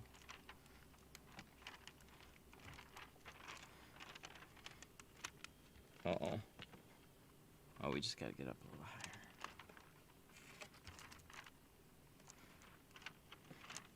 You know, it's like right in there. It's like just in that sweet spot, I think. It's a little plushy, but it's not overly plushy. But it's not quite, I think everybody will agree, it's not quite as good of a towel as the combo with the one with the soak rope, the dash protector. I think that's everybody's dream towel, but this is like a close runner up to that.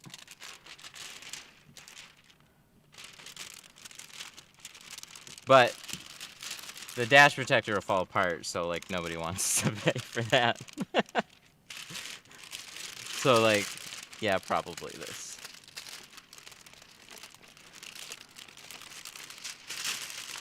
Alright, let's get this in there. Where's my sprayer? Oh, it's on the ground. Ah, that's fine. That's fine. We can do this. Pull it early. Shift it around a little bit. And then... Oh. No. There we go. We just had it a little bunched up. We'll figure out how to do that better. See, I like having a soak shield there. On one like this, it's not necessary, but having something tucked in there, I prefer something that's connected to a towel or the towel itself than a soak shield, just because of the corners in a lot of cases, but I always feel better having a soak shield in there. But first I saw was like on the Korean Tinter channel. Oh, it wasn't on the ground. He's got the oversized towel. He like methodically folds it in there. I need to go to South Korea and study.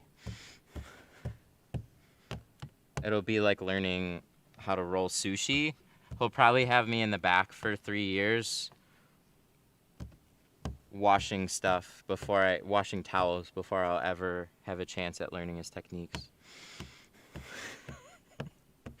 You know, like a sushi, like an artisan sushi, they spend like 3 years washing rice or something. And when they're good enough to do that, then they can learn how to roll sushi.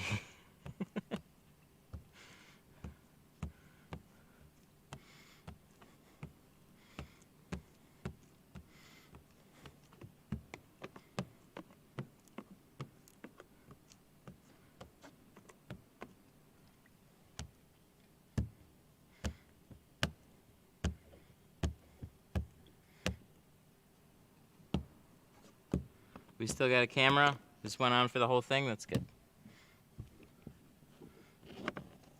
Yes. Nice. All right, last little bit, and then we'll check it over. Cross our fingers. Put this whole mirror housing back together.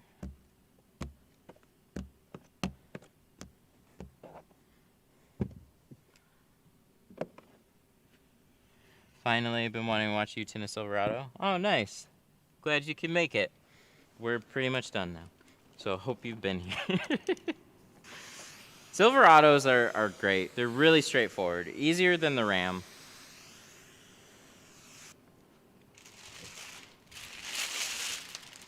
Less curved. A little more room. And all around just very nice, easygoing vehicles. So... These are super great. I always love having these on my schedule too. Let's squeegee this off and see how it looked.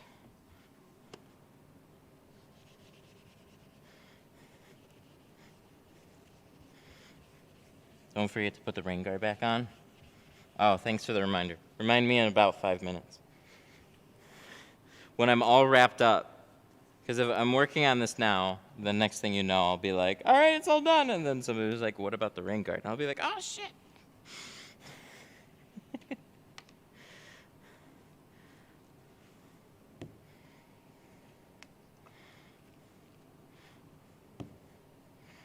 We forgot. It's like doing a windshield strip. Tint the whole vehicle. All right, it's all done. What about the windshield strip? All right, we're not done yet.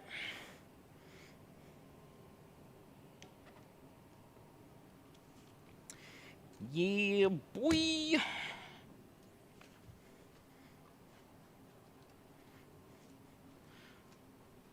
I installed tint on my dad's car a year ago. The rear windshield started to fade while the other windows are still fine. Why? Because the back window gets the most sun exposure. So the doors, I don't know. It depends on how you park your car. But one side of the car is actually going to get more sun exposure too than the other side. And we're all like, usually it'll do things the same way.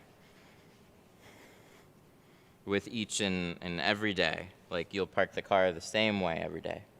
So one side's going to get sun faded, but the back window, that's why you see them bubble up the worst and more often, is it's all day sun exposure. The sun is the hottest in the middle of the day, and that's the window that's facing the sky, so it's just getting beat up all day. So a lot of times you get that windshield, or that back windshield, or front windshield to fail before the doors do.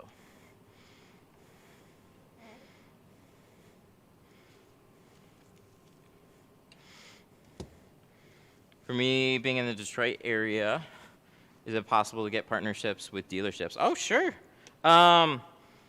If you're not too far, check out, who wasn't that bad that had a lot of work that just couldn't hang on to tinters? Southfield Chrysler, I think. We used to handle them. They drove us crazy. But they pulled in a lot of Hellcats and stuff. Like, lots of people need a tint there. So if they don't have a tinter, that's a good lead for you. But I am so frustrated with dealerships. They just drive me crazy. You'll have some that are good, and you'll have a lot of them that just suck. So poor communication. Sales guys don't know what they're talking about. They don't care to learn. But you can absolutely go into a lot of dealerships and like you'll find dealerships that need tinters or want tinters, because what dealership doesn't want to add on a convenience service and just have somebody come in and handle it? The headaches is like you're doing it on their terms and their spot most of the time. So like you could pick them up and port them to another spot, but they're usually going to want some type of wholesale deal, which you don't have to do. But some won't work with you unless there is. And then on top of that, it's like you have 50 salespeople that are all selling window tint on some level, or just basically as a convenience factor. Somebody asks about tint, and they're like, oh yeah, Jerry, we do tint, right? Yeah, sure. And they're like, all right, cool. Yeah, we'll get tint. And then somebody will forget to call you. Or they'll say like, hey, this guy needs tint before he takes it, and he's going to take it tomorrow, so you got to get your butt down here and do it now. Like any of those things, right? So some of them will plan it out a little bit better.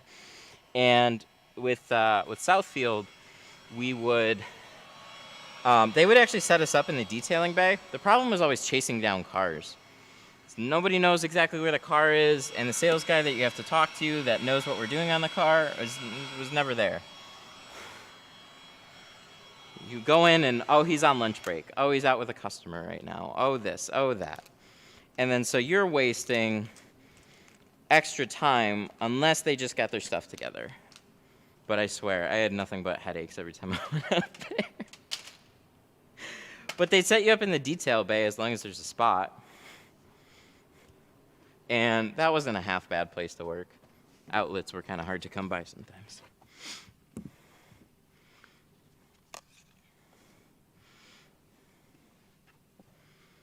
You know, the dash is drier too. The thing about this towel, so this dash protector here, is this. I was disappointed in this material right here, actually, for real. So this material is supposed to be like waterproof, but it doesn't actually like absorb anything, and water can seep underneath it. So a lot of times when I pull the towel, there's actually some water still sitting there, which most of the time wasn't a big deal. But this one was absorbing water too, which I feel like all towels should just do on some level. So there was that. But every once in a while, you're probably still going to see me pull out the dash protector for certain circumstances.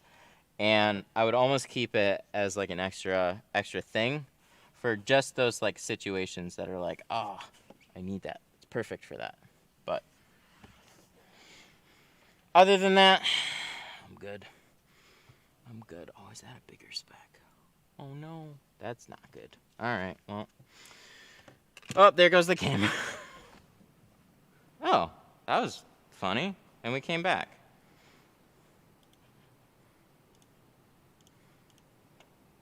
There. Now it'll be a little cleaner. I don't know why that happened. Hang on. I just saw something that I have to take care of real quick. Something I'm actually not very happy about, so I might sound a little grumpy.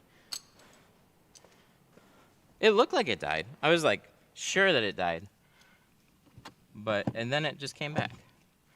There is, it shouldn't be bad to fix. So I have one speck here, which if this was much smaller, it wouldn't be a problem. The problem is it's a little big. So you can see it. So it almost looks like a stone chip, but it's not. It's a tint thing. It's in a not so great spot because of how much film I'm gonna have to pull back. But the silver lining is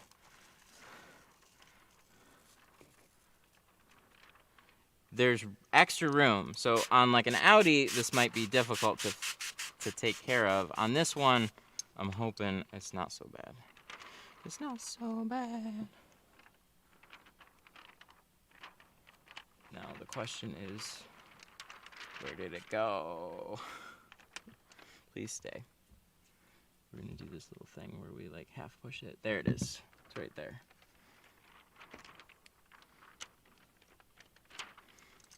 Ooh. Remember what I said about the fan tip? Aha! We got it. Big. Remember what I said about the fan tip? In that case, I'd rather have the cone tip. Just because you're kind of spraying the whole thing, and we still want to miss the whole thing, but we really want to like laser blast that area. Probably be a little bit better. But a bigger speck is, when you can get to it, is a good thing, in my opinion, because it's really easy to just like flick out, and then it's gone.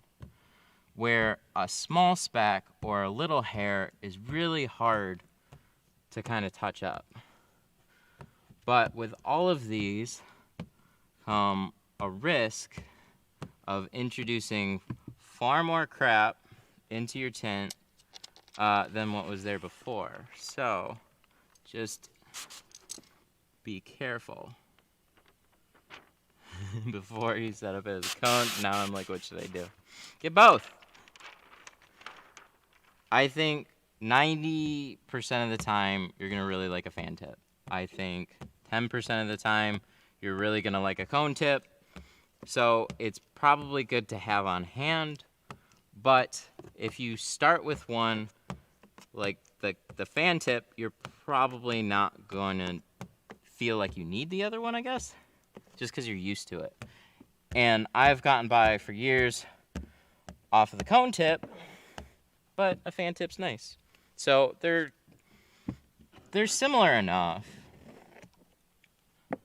I wouldn't like, I think it's good, but it's a coin flip for me. I could probably deal with both of them just fine.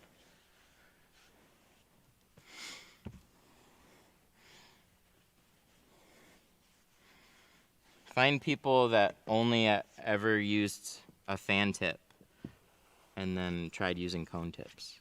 I only used a cone tip and then I tried using a fan tip. There we go. I feel much better about that windshield now, don't you?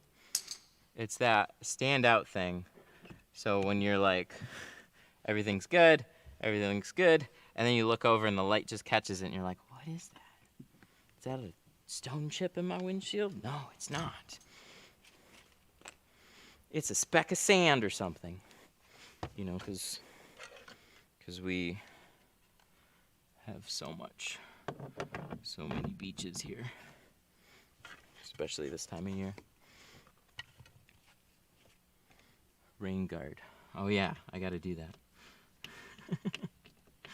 Put on this mirror first.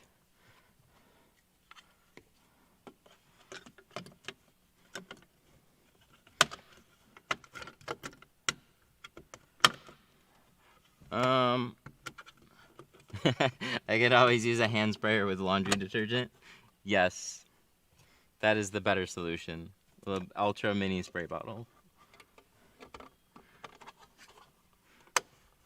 There we go. This one's so much easier to put back on than the RAM is. But if it had a camera system up there, I wouldn't have done that. I'd just leave it alone, tin around it. But it's a very basic mirror setup there. All it is giant plastic housing to save on SKUs. So they only have to make one. And then there's nothing special up there. Does tinting your windshield help prevent it from getting dirty? No, it'll still get dirty. I mean, the inside of your glass can't with the film there, but the film will get dirty. So the only benefits to tinting a windshield are really like UV, heat protection. They're already shatter resistant because they're laminated, but it's really for looks and heat protection. Those are like the main two things, which are pretty strong things. But there we go. Yay, that looks good. Do those small water bubbles go away when sun bakes it? Yes. So every tint job will have some form of moisture in between the film and the glass on delivery, unless you're picking up and you live in Houston and it's 100-something degrees outside and you drop it off in the morning and you pick it up in the afternoon or the next day, then maybe it'll already all be gone. Tint can dry really fast in hot weather. In cold weather, up here, windshields especially, you'll see moisture in between the film and the glass. So I'll remove as much as I can. But they will, like chat said, water pockets that don't have air. So that basically means that they kind of look the same as the rest of the glass. So you see like little wavy, little streaky, little water blisters. But if you see like bright white circles, little specks, bright white, the bright white doesn't ever go away. So same thing with dirt. So dirt can be hidden with lots of water. So as it's drying out, all those little, like if there's actual dirt speckles, those will turn to bright white spots. So you just want to make sure it's as clean as possible, which is sometimes why you think you have a good tint job. You go away for a few days, it dries, then you look at it and you're like, why does it look worse? You feel bad about it. No good. How do you deal with cars that's already tinted and have to tint on top of it, but windows are very dirty? I'd have some type of disclaimer, or I'd just outright refuse it. So if you want to take on the work, you just got to deal with cleaning it in that state. I don't tint hardly any cars that already have tint on them, but if somebody wants to pay me to do it, I'll do it. But I'm not going to guarantee, like, the way that it looks is just the way that the existing tint looks, and whatever you're putting over it, you're not really going to see. So you feel a little better about the job anyways, kind of in that way. It's like, oh, it's like a freebie. Because chances are whatever tint job is there already has some like small issues with it. If they got big issues with it, you might want to outright refuse it altogether. Oh, that scared me. I heard a little flick, and it was this. Whew, that would have been not so good. All right, so roll the window down. When you tint your windows, you should be able to roll them down immediately, but I'll still tell customers to wait a few days before, there we go, that went in nicely. I'll still tell them to wait a few days before they roll them down. And then this time of year, I'll still tell people about 4 or 5 days, up to a week. But it gets a little, not annoying, but it's a little hard to really explain it. Because a customer that really appreciates the work that you just put into the job, they're going to want to do everything to try and keep it safe. So you'll tell them, like, yeah, I'll leave the windows up for a couple of days. And they'll be like, oh, I'll leave it up for like a month. And you're like, whoa, you don't have to worry about that. It's okay. It'll dry. And then also, if you have a Peely window, it's all covered under warranty, so no big deal. So I don't know how well you can see this, but this is also the bad thing about these in-channel visors. Dirt gets caught in between the visor and the glass, and so the top of your window will get all scratched up. Because it's just pressing every time you roll it up. They're small, but when you tint it, you'll notice it a little bit more. But again, it stays up most of the time. So just a little disclaimer there. I'm not a huge fan of vent visors, but people like them. So I don't sell them.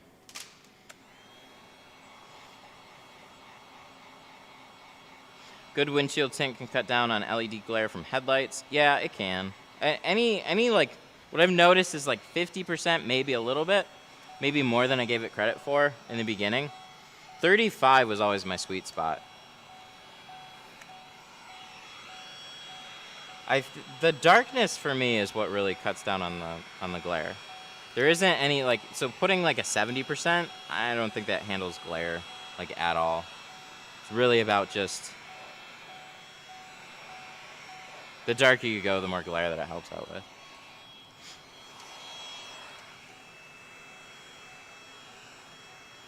So I'm gonna heat these up just a little bit more. They've been sitting for a while. But adding a little extra heat, drying them out, because you're just rolling it straight up into the visor, it's gonna put some pressure on the film. So there's a chance to peel the top rather than the bottom, but dry them out, you'll be good.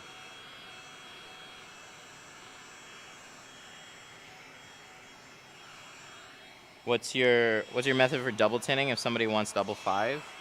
I don't really have a method for doing it. Nobody asks. Nobody asked me to do it. I would just tint it once and then tint it again. But I honestly might make them wait for it to dry and then come back.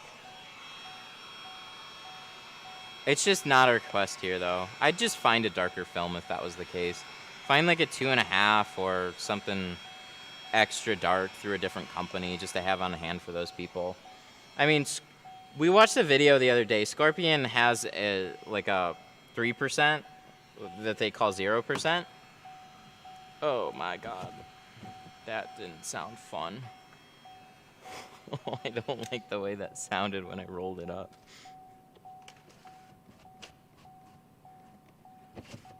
Oh, these things. Alright, we're okay. It just sounded funny when I first rolled it up. We shifted the position a little bit on like the window itself. Or on the visor itself. So it's just like, and you're like, oh, I don't want to hear that.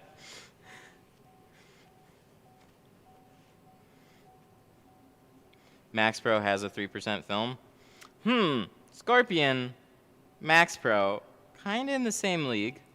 Having the same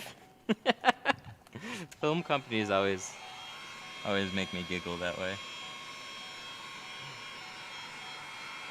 I wonder if they're the same. They might not be. You know, it's like when somebody is like, oh, that's global. It's like, well, actually, not quite. So it could definitely be the same thing. It's just always funny how that's the case. Somebody has like a 0% and it meters at 3. And then, oh, look, this company that's very similar has a 3.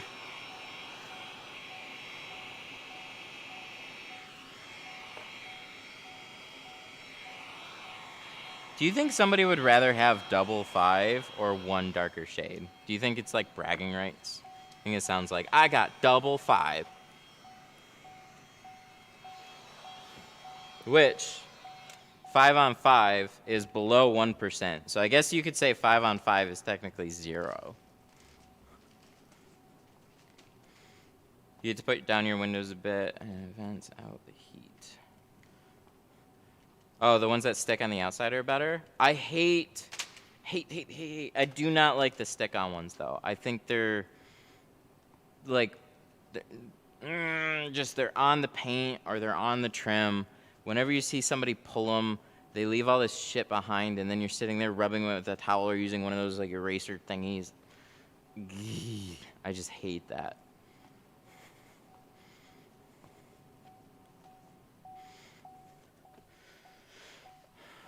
Definitely bragging. Where's the thing? Oh, here it go. All right, so let's put his stuff back. We want to put that. We want to put these, and then his papers are back there. I'm gonna take out the key, and then there we go. That's it. So it's 12:30. I'm gonna hang on stream, and then we're probably gonna maybe mount a TV or something. So the fun's not quite done yet, but the tinting portion is all set. It looks good. I'm really happy with that. So that's 50, which almost kind of looks like 35. Let's go pull it outside. Hang on. I'm not going to be able to hear you guys for a little bit because my headphones are like not infinite range. So we're going to pull this outside and we're going to see this in the sunlight because I think we have a little bit. I think we got a little bit of, oh God, it's snowy. But it's sunny. This is good. So we'll park this outside and we'll take a look. I guess we gotta be careful about pulling this out too. Maybe it was his visor. No, that doesn't make sense. I was gonna say maybe his visor ripped this. I doubt it. Oh, it's tinted. So we can't turn the wheel completely, but we can turn it most of the way. Dun, dun, dun, dun, dun. So in that case, we have to do one of these. We're gonna go this way, and then go this way. And then we're gonna go do burnouts in the parking lot. Let's go!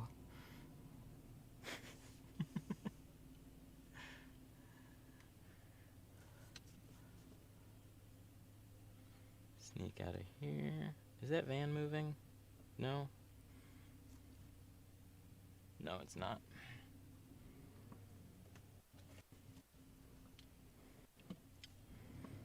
Okay, so we are gonna park this good old side because this is all my parking spaces here. Woo! We're gonna walk in the snow. I like to park this way. This is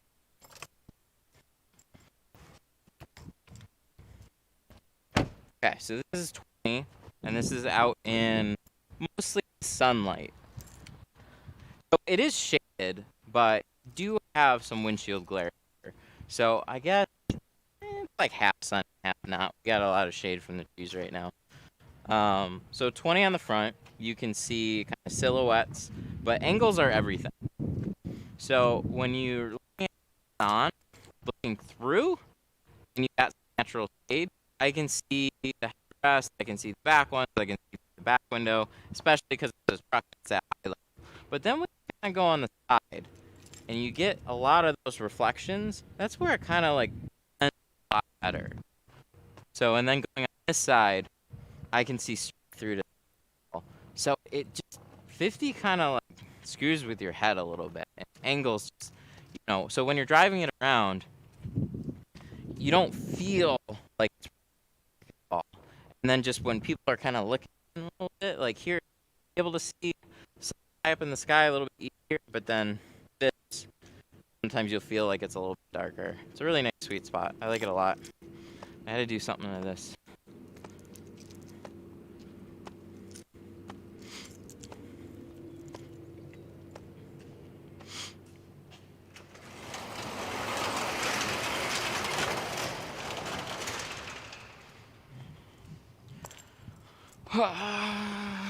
FPS running.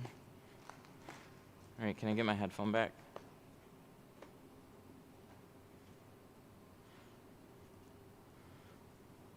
So, was there even audio for any of that? Did it work? I hope. Ooh, it's getting cold.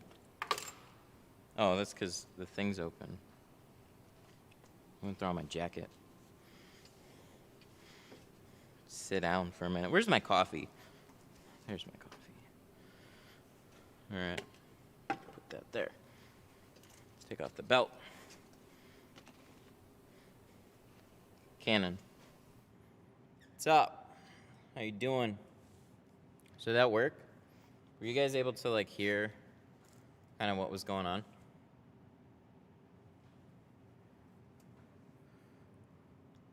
It was choppy. Aw, that's no fun. So what I wanted to do was kind of show you guys angles. So when I was on like the passenger side, there was a little bit more reflections from the sky just because of where the sun was. So like certain angles you can see through pretty easily. And then other angles, depending on how the daylight is hitting it, makes it much harder. So it can almost bounce between like looking like 35 and looking through 50%. So 50% a lot of the time is very easy to see in and doesn't stand out super much, but a little darker outside and whatever, it's good.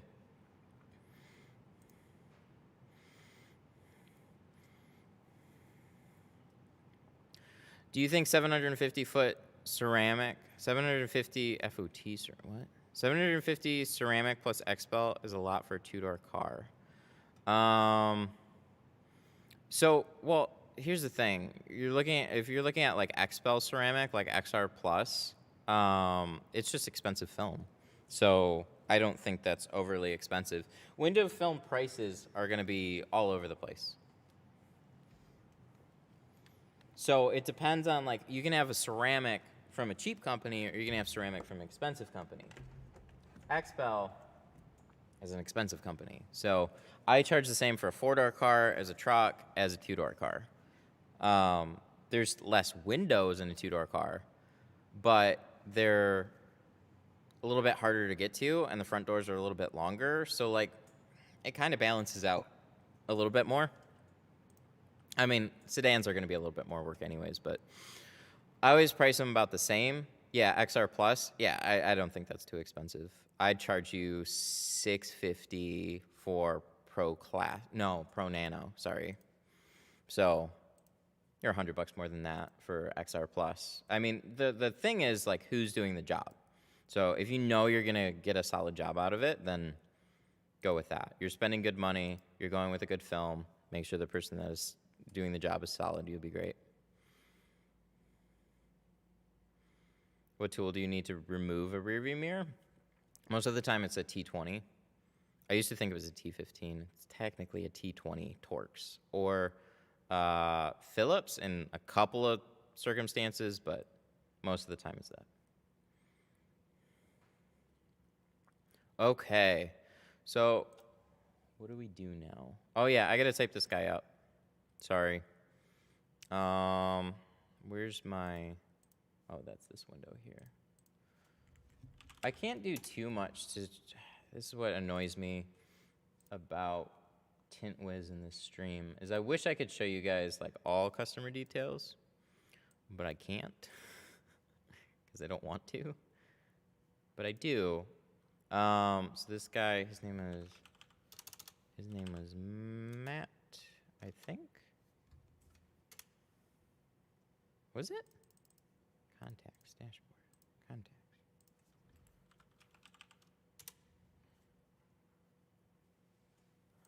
Yes, that's as much as I'll disclose. We have the same name. So we're going to create a new project, and then I'm going to see if there's anything about this window that I can show you guys.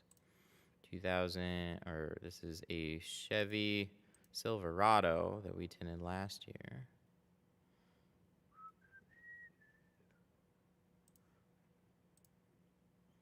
And then we are going to do application areas. Full windshield. Yeah, I can't show you any of this. So we did Pro, Classic, 50%.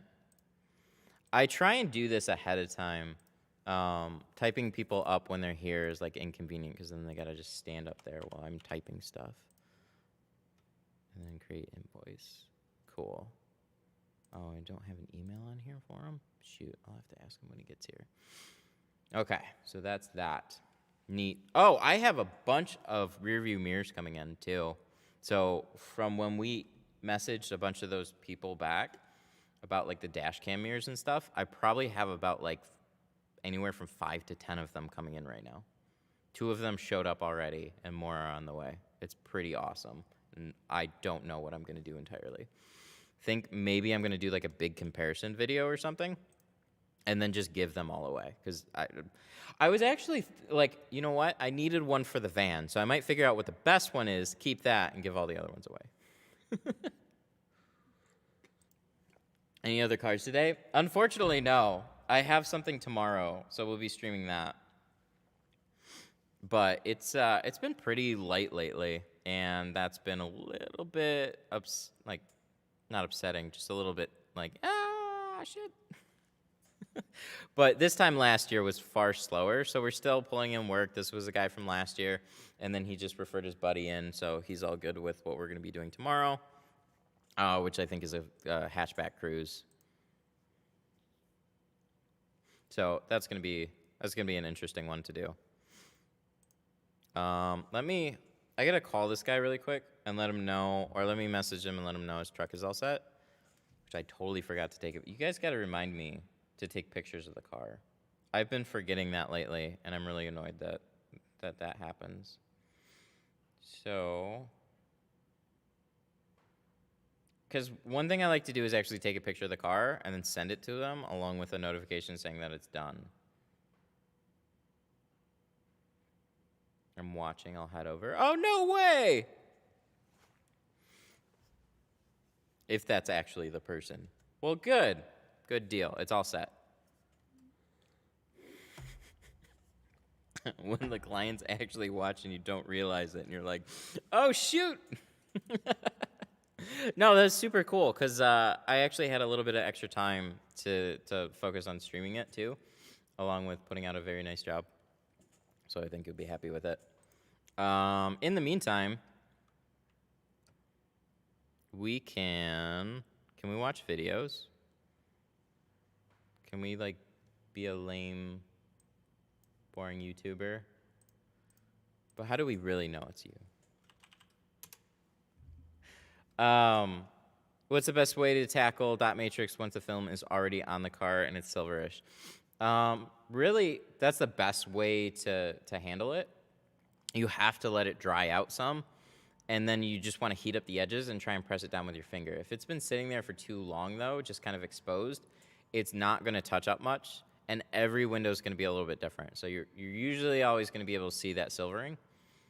You might be able to touch it up a little more, though. Just run your finger, like heat it up, and run your finger along the whole edge.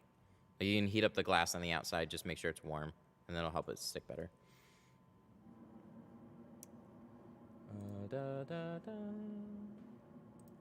Where are my watch on stream?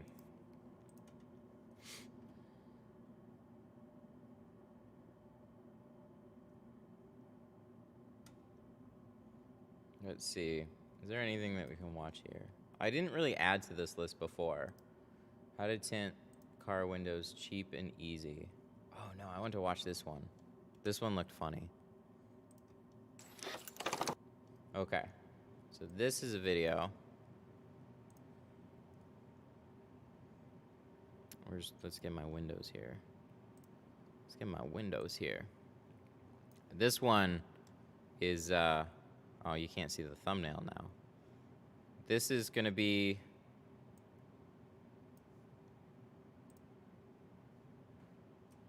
defrost your windshield in seconds with this trick. I saw this pop up and I want to watch it.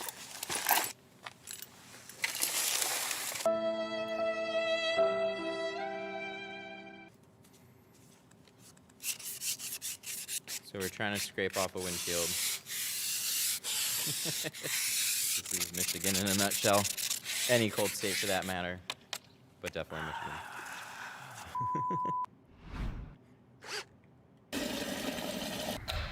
I don't think I've ever seen this channel either.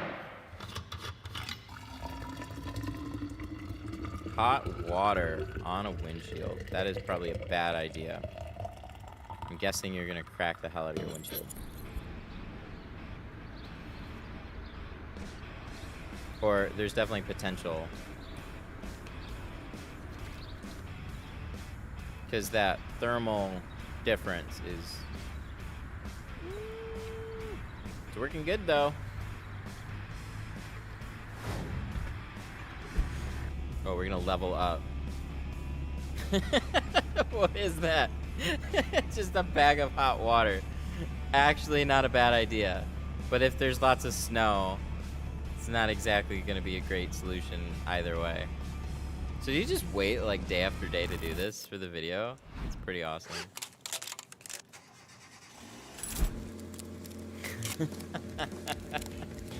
Yes.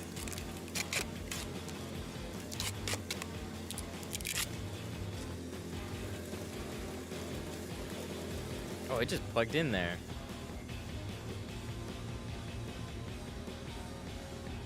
Slow. Probably like trying to take a heat gun. It's like setting up like a steamer.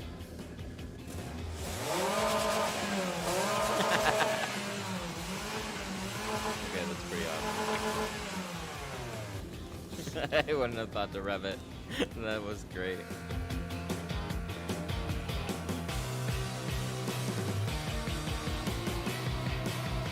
Put a towel on the windshield to keep it a little warm. Yeah, you could do like an ice cover or something, but this is for the memes, man.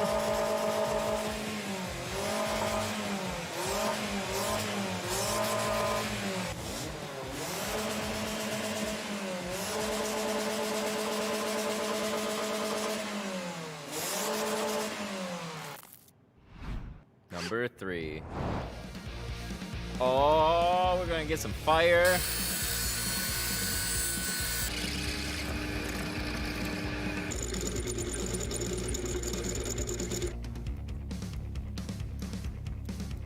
Oh, as people pointed out, redline a cold engine. Yeah, that's probably not a great idea.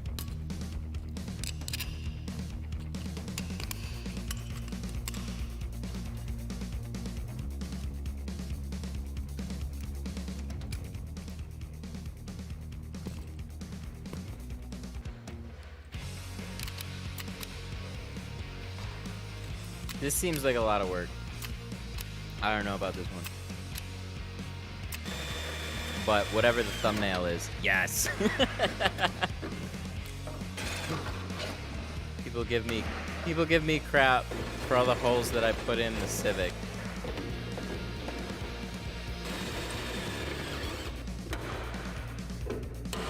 Oh, but these are just in the first layer, aren't they? Ah, there it is.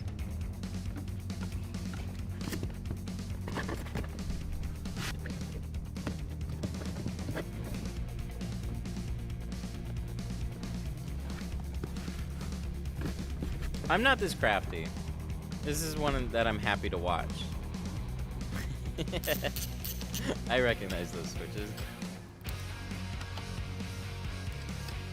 You know they have windshield washer fluid heaters. Those are actually a thing.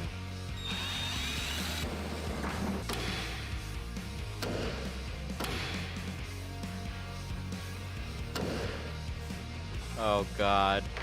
Oh, those are literally lighters. Smart.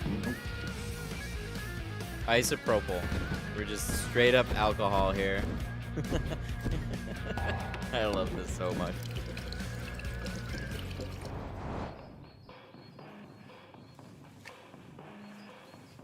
But he couldn't wait for morning for this.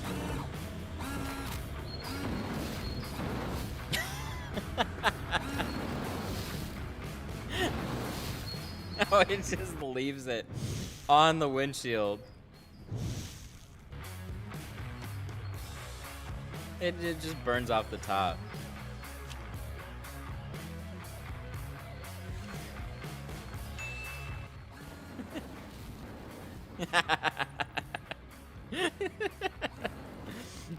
Yeah, I have such a huge appreciation for people that actually do this with a car.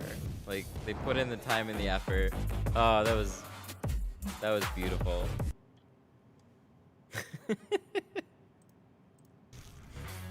People that actually put in the time to do this. Because this is one of those things that, like, that would be hilarious, but then somebody actually does it. That's what YouTube's so good for. I want to see this fire one more time.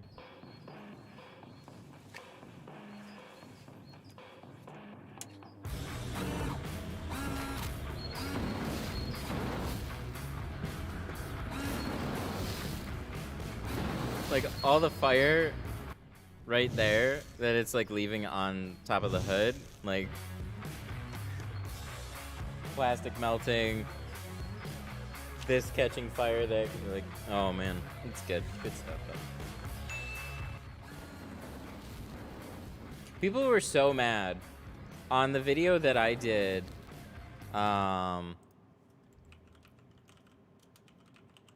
smart mirror. You know, you want to know how to get a dash cam, lots of views? You call it a smart mirror. So if you've ever browsed the weird electronics, this is like one of my most popular videos now.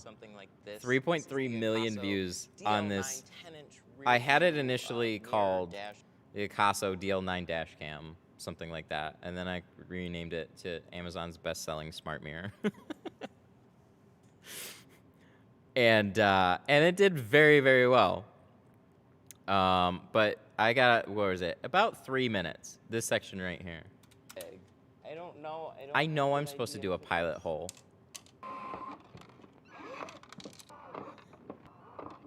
I was just trying to screw it in there though, and I was too annoyed to go get a drill bit. I am not going to be a full-time electronics installer. But I wanted to emphasize how many times that I did this before I just screwed one into the car. The comments got horrifically upset at me.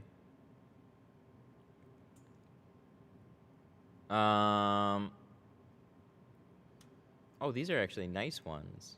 All the comments that it ever shows me in the app are all the mean ones. Maybe we have to sort by recents. Sort by newest first. Just buy a Tesla. Yeah, because everybody's got money to just buy a Tesla instead of putting a dash cam there. Pilot holes. Like, it was like run screws into everything everywhere. Why drive this car? Literally, why buy it? I got it as a junker car. That was the whole point. Drill a hole next time. Stick to tinting. There were some people that were like, you should tint, like, why didn't you tint the back window? Like, I didn't think of that. Give himself a pilot hole. Everybody was like, pilot hole! It was really funny. What's the point of having a camera outside the car? It's a backup camera! They're all on the outside of the car. Blur out your license plate. Who cares? Who cares? Why is there a dent in the garage door? That one also was a pretty popular one. Why would you upload this? Oh, I don't know. Maybe because I got one for free at the time and I actually needed one, and this.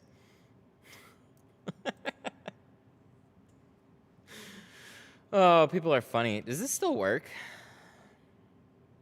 Oh, it does. Currently unavailable. Oh, so it's not even for sale anymore. So it's linking to Amazon, and you can't even buy it anymore. That's helpful. I sold the car and I got rid of it. I should have kept it and framed it. So, do you think the dash protector is better, or do you think the towel from Sun Distributing? I would spend my money on the one from Sun Distributing, and if you got the dash protector for free, then just keep it around. So the dash protector, dash protector 2? Dash protector. So I'm going to show you at least some of the video here. So they were nice. They just asked if they could send me one, and I was like, sure, send me one. Why do you need a dash protector? Simple. Oh, you don't want to damage anything in a God. car while tinting a windshield. Turn this down. Due to the growing popularity of tinting windshields, dash protector is a must-have tool to protect the entire dashboard and electronics in a car.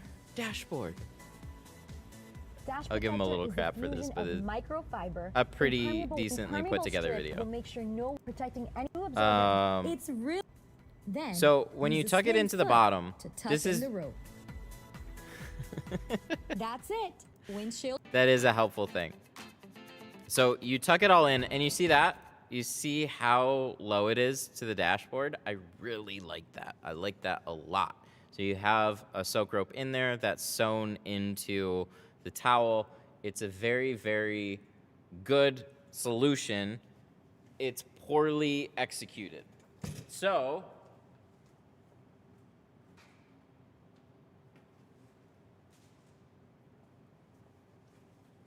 I need the yellow tool. I can link you the yellow tool. It's called the Slim Foot.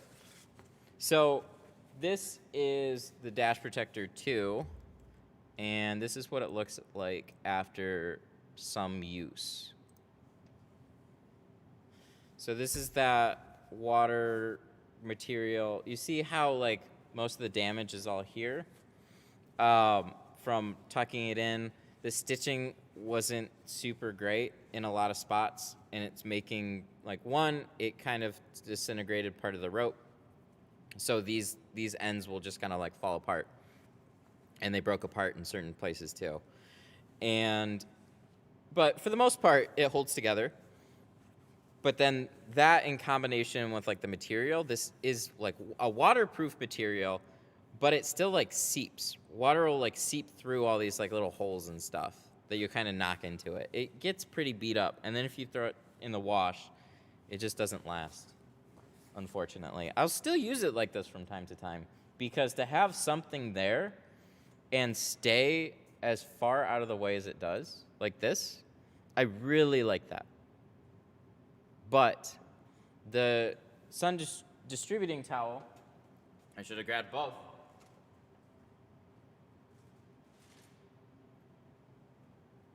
This guy, this isn't far off from like a regular dash towel, but they put nice printing on it.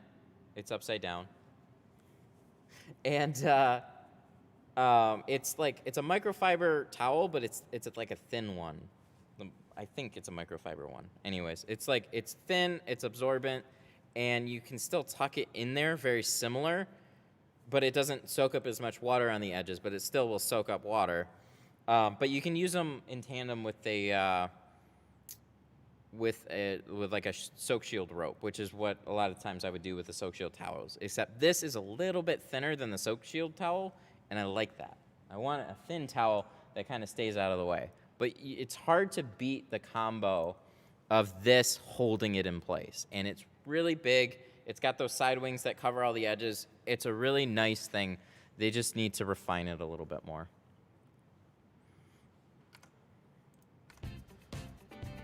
Okay, and I join a Facebook Tint group. You can just go to Facebook, search window tint stuff, and then click join. You don't even have to join to comment. My group is here. I'll even link it. It's this right here. Aw, that was me. So this is the group, facebook.com/group/tinternet. There you go. There's the group. We're even streaming in the group right now, too. We can answer group questions, too, if we wanted.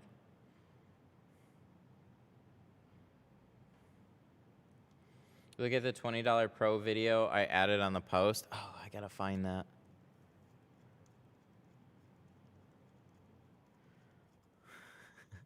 How do I look at only my posts? My recent ones. I don't. Wow, that's a lot. I should have gotten one of those infinite scroll wheels. It's a spam video. Remove post.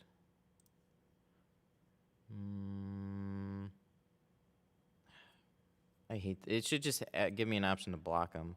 There's like a stupid way on desktop that's different from mobile for blocking people. So any of these videos, they get removed.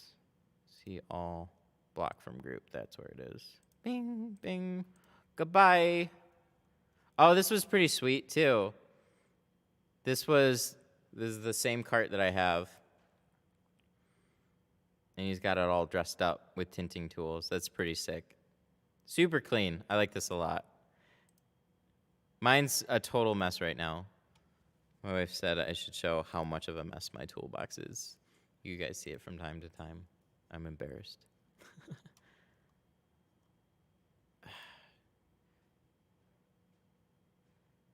God, these spammers, man.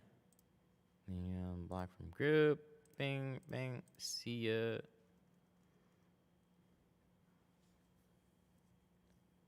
I've been using GeoShield, trying out Helios. You'll like it. Helios is good stuff too. See, I just don't know. Oh, here it is. Okay. I knew we'd get there. So this was a post I made a little while back asking people to submit videos for watching on stream. What is it? There's the $20 one. That's what we're looking for right now. So this one. I think this one was interesting too. How to tint your car windows. Was it? Oh, this was Mighty Car Mods. That's why I want to watch this one. Oh, we definitely got to watch this one. Okay, we'll watch this one first, though. Okay, guys. Hey, welcome. Today we're going to be trying to tint this window on a 2003 Mitsubishi Montero Limited. Oh, he's got 760 subscribers. We can't be too mean to this. Let's give it a shot.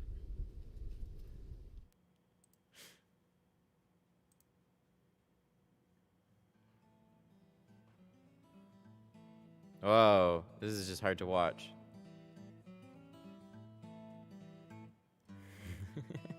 Going to Walmart. Also, I don't trust their music choices on smaller channels, too. They put whatever music in it, and then it gets flagged. Alright, I need to rearrange some windows here. So basically what I have here is 2 rolls of 20% window tint. First, you buy the tint. Yes. Yes, the packaging. Where's the good stuff? Next up, I'm just going to put some dish soap. Oh no, the haze. So you can buy the cheap black magic tint and have no haze. The thing is the ceramic. If you buy ceramic film or cheap carbon film, those have haze because they're made with crappy carbon and ceramic. Bigger particles. That's where the haze is. You can have the clearest windows with just cheap dyed film. It's just not going to last. The coloring's going to... Oh, God! I've probably done this.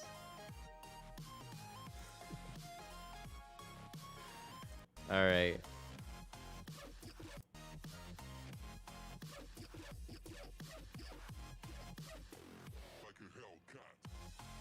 Oh no, we're tinting outside still. I guess I give him props for trying in the driveway with the camera angles that he's got, because you can actually see more. It's hard to get a good angle.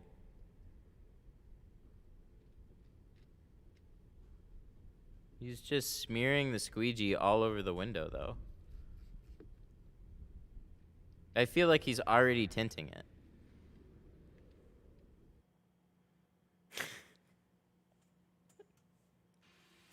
Thank you. Thank you for all the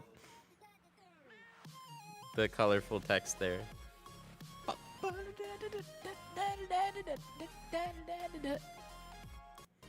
Oh, so these are just all going to be all the steps. You're just no longer talking to us through the rest of the video. Oh!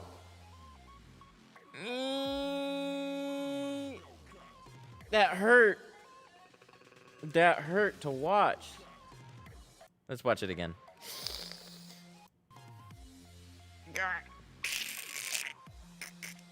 Oh, God. That is not good. It shouldn't look like that ever. Is he just like cutting on the trim? That didn't look like the window. You can't see.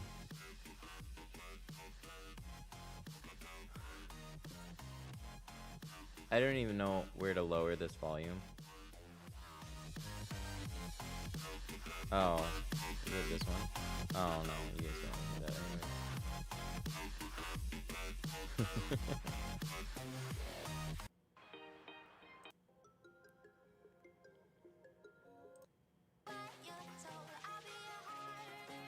What the fuck? He's just, yeah, what up? I'm just shooting a video on how to tint windows, dude. Here's how far I got. It started raining now, so I mean that doesn't help, but we're gonna see what we can do. So far, so good. I'm pretty happy. I like with that. I how like the it's GoPro on the looking. window. It's hard to see. I love the part where he's just on the phone. So what do? You just cut it out? And yeah, so Oh, it's still on the outside. Oh, look at that. Look at this hacked up garbage here.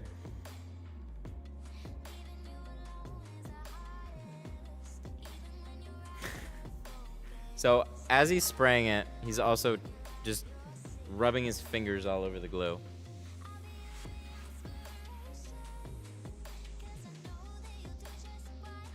This is going better than the other guys, though. Like, less wind and no sun. And everything's damp. So you notice how this is actually far easier than the other guy. Kind of funny how that's the case. So this is over the edge. This is all choppy, over the edge. You're going to have to either bring it down farther or recut that. Roll the window down a bit. It's just smeared all over the paneling, too.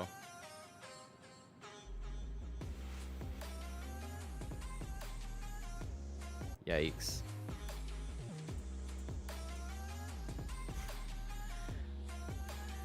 This is still...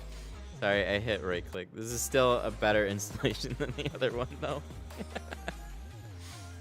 That makes such a difference. It really does. I'd rearrange the windows, but I don't care now. So he just rolled it up.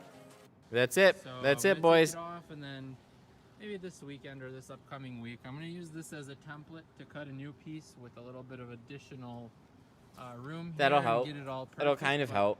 Otherwise, Using an existing piece of film to cut a template so you could do the sides and the bottom and then just roll the window down and cut the top. That was the biggest mistake there. But actually having it overcast and rainy made that that's pretty more manageable than just in broad daylight with a lot of wind. But yeah, it was pretty butchered cuts. Like that was a pretty good one. So this one, these ones always have a little bit of like, I don't know. This is by Mighty Car Mods. And I think I saw this like a long time ago. When did this video come out? This video came out in 2012. So this was, you know what? Funny enough, the Chris Fix video and the Mighty Car Mod video came out like little more than like 7-8 months after I posted this video right here. No, my first tint video. This is just the biggest tint video, which is still kind of weird. So I'm gonna fix. Oh yeah, we got the grungy music. Somewhere in there, I think. Sick intros.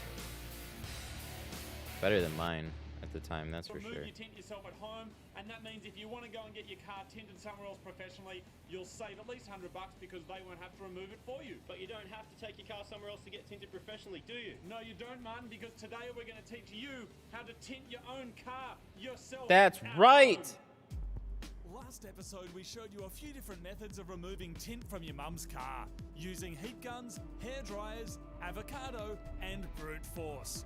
This time, we're going to show you how to tint your car with some quality Real quick, can you guys hear that okay? I'm gonna wait. Because I put the volume intentionally a little lower. But as long as you can kind of hear what's going on, it's fine. And then we'll get back to it. I just want to hear a response first. We're gonna have to see the removal video too. I didn't know they had a removal video. That's great.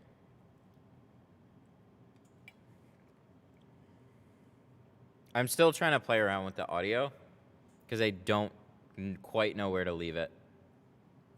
And then all these car channels have like booming friggin' music.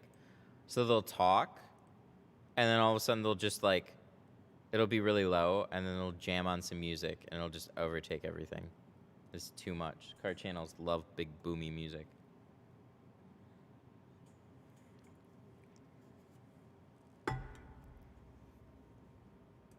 Nobody.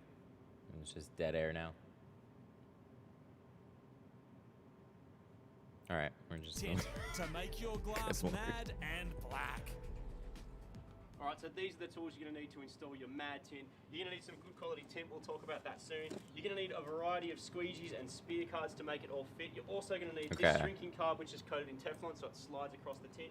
You need a heat gun to shrink it. You're going to need a knife. So these, some water and dishwashing liquid ooh, spray. actually, surprising. A yellow, it looks like you can see the little bends here. This has been thoroughly used. This is like a gold Litco. Might be like a 3M, but it could be some generic one. But these are actually legitimate tinting tools, where the ones with the white are just kind of the ones that are bought off of Amazon. This, it's just a basic sprayer. It doesn't really matter. It's a garden sprayer. And then he's got a Ryobi heat gun, which these used to be, I think, pretty decent. So they got some good stuff here. You're going to need a knife, you're going to need some water and dishwashing liquid in a spray gun, and you're going to need some tape that says stop, do not wind down your window so that you don't ruin your mad tint. One of the most important parts of this whole job is cleanliness. Now, dishwashing detergent and water in a spray gun is the best way to make sure all the grease and dirt is removed from both sides of the windows. And why do you have to clean both sides? Because you use the outside of the glass as a template to cut the tint to shape, which is then stuck on the inside of the glass. That's true. If your car has a rear window wiper Stop or it! stoplight on the inside of the That glass, hurts you'll need every to cover time. around the inside of the glass. Every one of these DIY channels, they use a blade that's not quite for tinting. This is the most tinting blade that I've seen that actually looks like it's made for the job. But look at the angle and the point.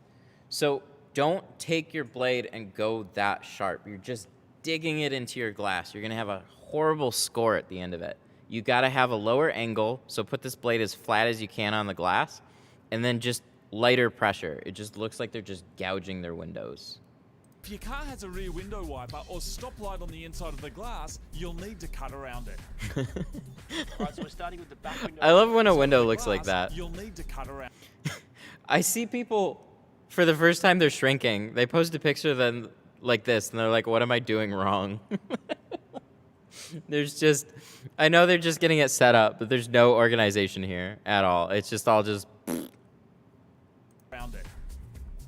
Alright, so we're starting with the back window of the car. This is probably the hardest bit of any tint job. We're basically trying to make a flat bit of tint take on a curved shape. Now to do that, we have to use a heat gun. We've stuck it to the back of the window, we've cut it to shape, we've squidged it down through the middle and the sides, and now we just have to heat it. Good, they set it up. The plastic in the tint will shrink when heat's applied. It's easy to So melt this is straight not- through if you're not careful, so go slowly. This is not the easiest window to shrink. Full disclaimer. Hang on one second. I gotta cash out somebody. I'll be back.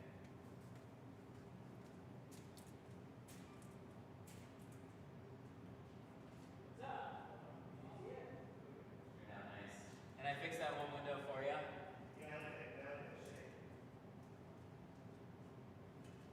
Let me change this desktop real quick. All right, I gotta use the screen too, so hang on one sec. So we're gonna put this right there.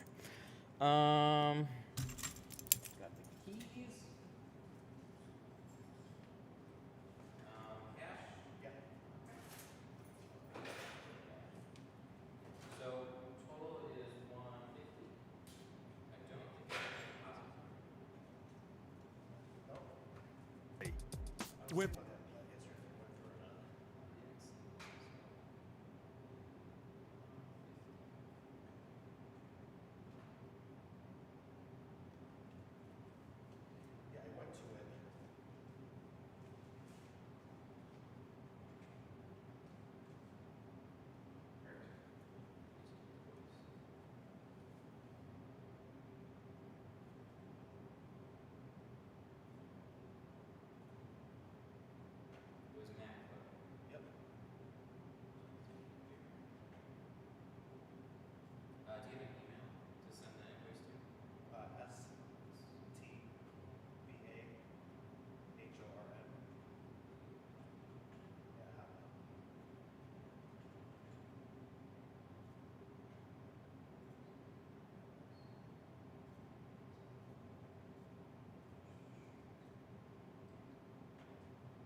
That's really all it's to ensure.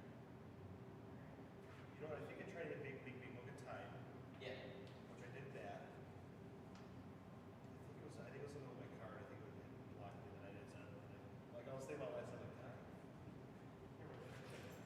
Well, it all worked out good anyway, so no worries there. So we're all set. Here are your keys back. So you're definitely going to notice more moisture in that windshield. So it's going to take a little bit longer to dry out. It'll still dry out perfectly normal. It's just going to take a little bit longer to dry out. So I was going to ask you that too. Do you notice that after a while, like it's not maybe this like the tint that fades, maybe it's because it just cures or dries, it gets lighter. it Like, should. Like my wagon just seemed like when I first got done, maybe it's because I got used to it. Yeah. It just seemed real dark. Like holy shit, it's dark. And Right. then, I can see the car now. It really should only be because you get used to it. It's not going to just change. So the color and shade that I put on today, after it dries for like a week, like years from now, it should stay the same consistent. Gotcha. Okay. Okay. Cool. I will set something up with you. I'll hit you up soon.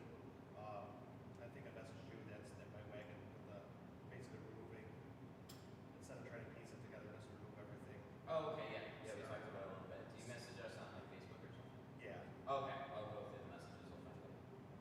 You can also text the shop number too. Okay. But Yeah. Right here. okay.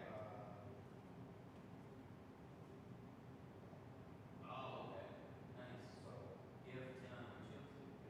Oh, okay. So it all needs to be removed. This is a windshield. I'll have you look at it. It's okay. It always had bubbles in it for it to get the get go. Like with the bubble. Yeah. Yeah, it's good. So probably just do everything. Okay. Take everything off. Sure. And then like you need that for a while too. Like it's not like it's not your car. Okay. So It'll help that like it's gonna that's a project that will need to be dropped off all day. Yeah, I can yeah. definitely have it done within the day. It Okay. doesn't need to be dropped Gotcha. off. Yeah, Or so- leave it overnight though or something. perfect. Something like that. Yeah, like I said, it just leave it for a while or whatever. So Okay. okay, perfect. And how soon do you think you're gonna want to get done? Pretty soon. Okay. I can set it up.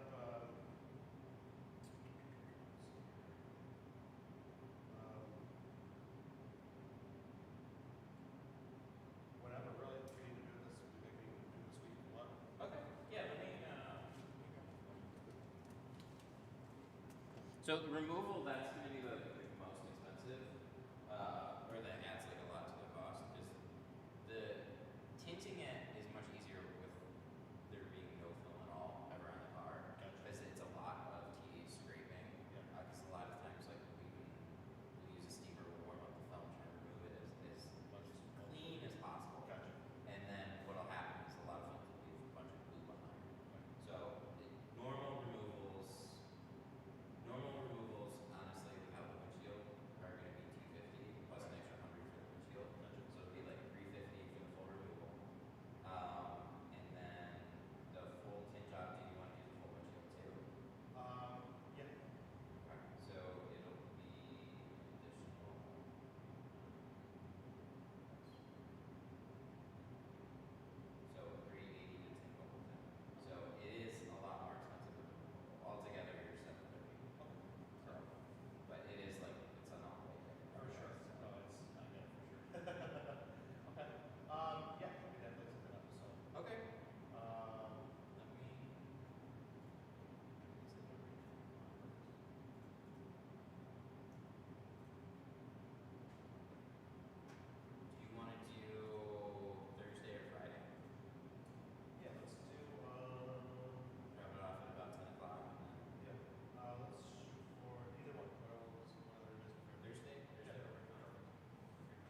Are you guys still here?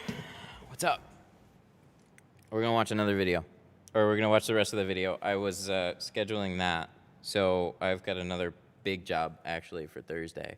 So we're gonna be doing a full removal on a wagon and a retint, and that's just kind of gonna be an all-day thing. So I got that coming in on Thursday. Yay! Whenever people tell me that they have a full card to completely retint, I'm like, yay! I wish it was removed. All right, let me get my chat back up here.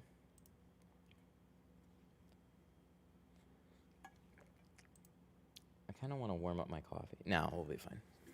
Let's just get to the video. Okay, so where were we? Let's go back just a little bit.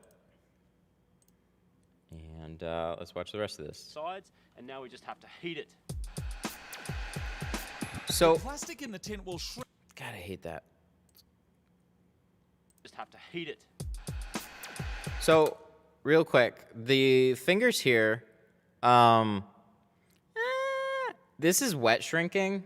It's going to be a little bit more tedious and slower to shrink it, but they have the right idea here. Everything's vertical. They tack down the middle and the sides. So this is all okay, but it's a more curved windshield or back window, so this is just going to be a little bit more annoying. The plastic in the tint will shrink when heat's applied. It's easy to melt straight through it if you're not careful, so go. Yeah, so like those big slowly. fingers, see how they just We're keep placing having to light like in the move blue them? So we can see exactly where to cut the outline of the rear window. Depending on how dark the tint is that you've chosen, you may not need to do this step. So tints come in a range of different darknesses which are given a VLT percentage. That's a visual light transmission. The most common ones are 35%, 20%, 15%, 10%, and 5%. What those Very numbers true. denote is how much light actually goes through the window once the film is on there. So if you've got a 35% film on your window, that means when 100% of light hits the window, 35% actually makes its way into the cabin. So my Forester has a 35% tint on it, the little blue turd has a 10% tint on it, and the Civic, it had a 5% tint on it, which was just totally illegal and also so dark inside you couldn't see anything. It looked terrible. The original This owner is all probably was good embarrassed info. to be seen in it, hence why it was done so dark. Now, if you want to go JDM style in Japan, it's illegal to tint your front windows at all, but you can make the back as dark as you like. Personally, I think Yeah, it looks that better road if you're going to hoodie. do the whole thing. You can do different grades as you go around the car, but today we're going to go for a good all-round dark tint, which is 20%, and on this car, it's going to be Stormtrooper style. It's going to madly set off the black wheels, and it's going to look awesome. Gonna look awesome. Yeah, that road mic, or that road hoodie, I still use road stuff. Road is good. So this is an old video too. The tint will stick to a flat wet surface, which is handy for holding it while you peel the clear plastic backing off that reveals the glue. It's this glued side that gets stuck to the inside of the windows. People always take their dirty fingers and they put it all over the film as they're peeling it. And I get like you're trying to hold it in place as you're peeling it. So that's what you naturally want to do, but every time you do that, you are just sticking dirty hands, no matter how, you're sticking dirty hands to that glue. Use a squeegee to stick it in place and then squeeze all of the Whoa, air out I don't from know the what middle that to the is. That edges. is a cheesy squeegee, but it works. Now, a lot of people who try and tint their cars at home don't... Johnson Window Film. That is a company that I don't know. Like, they make decent film. I'm just not super familiar with them, but... like in some of the other videos that we saw, Johnson, Scorpion, Suntech, it's nice to see at least some of these channels are using decent products here and not just like grabbing Gila film. end up happy with the results, and this is usually because they've bought really cheap tint off eBay. Now, the really cheap stuff is not actually real tint. It's usually just 2 layers of plastic with some dye that's injected between them to give it that darkness, but it's not actually doing anything. Good quality tint like this is actually made out of 3 layers of metal, and this is properly UV protectant stuff. It's also Metallized, interesting. So metallized has a lot of stigma behind it because what you'll hear is it'll screw up with radio antennas and stuff. So like if you're driving around in a car, your cell phone signal's not going to be as good. Infrastructure honestly is a lot more built up from what it used to be, and it's not as big of an issue as what it was. But here, being such an old video, that might be an interesting point to bring up. But it's a low-cost way to actually add heat rejection, but at the cost of signals. So scratch resistant, and if you want to get a good quality job that's going to last, you need to actually shell out and buy some decent tint. Now you'll be able to do your whole car probably for about 150 bucks. Amen. But try and avoid that really, really cheap stuff because it's not actually going to do anything for you. It's not going to last. It's hard to put on, and it just doesn't look good. And why would you insult your vehicle with some cheap tint? That'd be like insulting Initial D with some cheap tofu instead of that quality tofu. It's just a waste of time, people. Don't do it. I love it. That's so great. It really shines through with like some of the other, they've done like so many car videos, and this is an earlier one, but so much good info on just like better quality products. You kind of get what you pay for. So yes, cheap film is just dye and film. You can still get high quality versions of it, but to have something that's higher quality, it's gonna last. The cheap stuff is gonna fade, it's gonna turn purple, it's gonna bubble, it's gonna cost you a lot of money to remove. We'll go over that on Thursday. We've got our leftover plastic from the back window that we just tinted. We're going to use this as a template to get just the right size for the front window by sticking it on This there, is cutting interesting. around it, then laying the good tint on it and chopping that to size. Lay the tint out flat with the plastic template placed on top of both the left and right sides so you can cut them both at once. What? Make sure you get the front and lower edges perfect, as the top and the back side can be trimmed once it's laid on the glass. Once the tint's cut out the right shape for the window. Actually, pro smart advice right there. So they use the plastic as a template. My question was going to be the top. They're going to cut this out on the car. So it's an easy way to kind of get a template and then bring that over to the car, which will be like, it'll be totally fine. I like that. That's nice. Lay it on the outside of the glass and trim it to fit. Make sure the glass is super clean and remove any old glue with a razor blade. Do we just not see him Done, cut the top plastic backing edge? can be Oh. removed and the tint placed onto the window. Place it on Or is he gonna slightly cut it higher after? And then slide it down under the window channel rubbers. No, he's Squeegee doing it the after air the out from fact. the center to the edges, making sure it's kept well lubricated. They did their so homework. It doesn't damage the tint. Use the plastic edge cards to make sure the tint is flat against the glass Yes. and won't catch on the window Not a bad rubbers. top edge right there. That little bit, that's good. The same process applies for the back and side windows.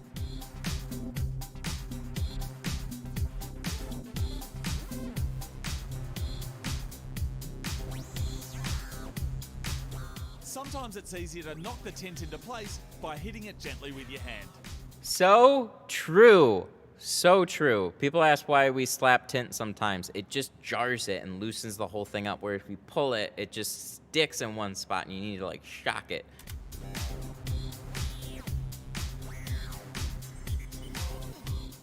So we're also going to cut around these back windows. We don't need to make a template, which keeps it nice and easy. All the light coming in through the boot is enough to be able to see through, so we can follow the dotted line. Okay, but these like people just taking razor blades. I've seen this. This is now like the third or fourth video that I've seen where people just take 1-inch razor blades. It almost looked like that was a normal tint blade earlier on. They're just taking like 1-inch razor blades and at a sharp angle, just gouging their windows. So good, they're using good quality tint here.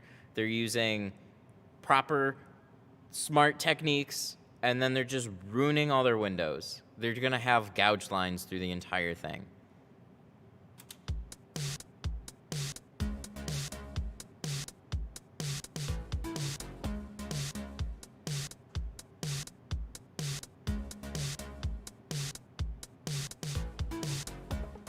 Don't use your windows for a few days until the tints had time to stick on proper and Look at that! Oh, they even got Johnson stickers that say don't roll your windows down for a few days. That's awesome. Oh my god, the music just keeps getting louder. Stop, please. This is why I don't know where to keep volume. Okay, so there it is. It should cost you around 150 bucks to tint your own car yourself at home, and that's if you're buying good quality tint. Now, don't be hard on yourself if it doesn't look awesome the first time. professionals who are doing this every day have got the experience and the tools to make sure they do an awesome job every time. But it is worth getting in there and having a go, because you end up with that satisfaction going, I did my tint and my tint looks mad. Yeah, exactly. And look, if you do stuff it up, then just watch our previous episode on how to remove it, then watch this one again on how to apply it. And if that doesn't work, just go around and round and round. Eventually, hopefully, you'll get there and you'll have a tint that looks ace. Speaking of things that look ace, you should check out issue 3 of the Mighty Car Mods magazine. There's all sorts of mad stuff in there. Good video. Technical articles, DIY, interviews, drifting in Japan, lots of cool stuff. So 3.5 million subscribers. They're still making videos. You guys are no stranger to this channel at all. That was, for as old of a video it was, a lot of good info there, and I really appreciate that being on channels like this. So it's good stuff. Good stuff. The only thing I would say is the blades, and that seems to be a recurring theme. So there's a lot of people that will grab, apparently, I don't have one within arm's reach, 1-inch razor blades, and there's better options that you can find at local hardware stores. So you can find an Olfa blade, usually you can find like stainless steel blades. If not, you need like stainless steel are safer, but you can get away with using carbon blades. Just like the angle really matters, and a blade like that's gonna make you put it at a higher angle, and you're just gonna screw up your window. So don't do that.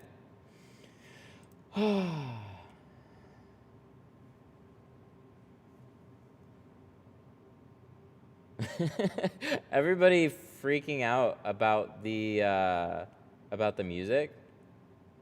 Watch super cheap auto tint installation. Watch the super cheap auto tint installation next. Is that the title of it? Guys, don't worry about the YouTube flagging it or whatever. If I lose a little monetization, I'm not gonna cry over it. Everything will be fine. A lot of these channels and videos have been up for a significant amount of time. So sure, they could flag the video to some respect, but it's fine.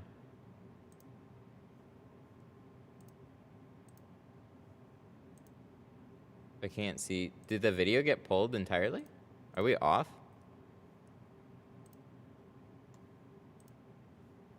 Where's my window? No video? Did it really? Hang on.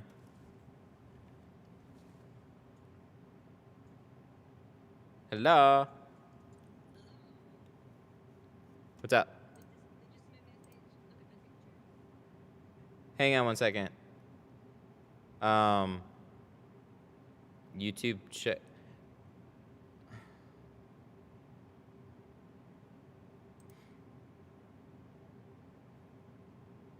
Hang on. Sorry, I'm trying to find something.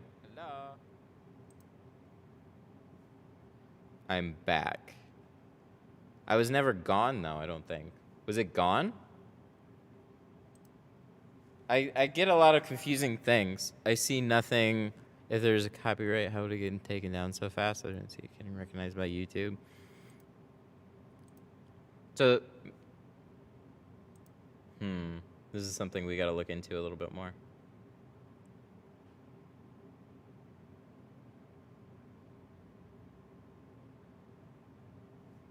It was suspended for policy violations. Are we not allowed to be a React channel?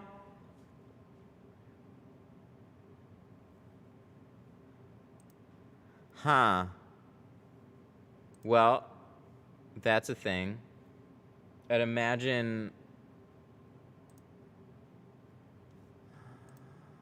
Let's see. Hang on. Let me go back to main here. Excuse me.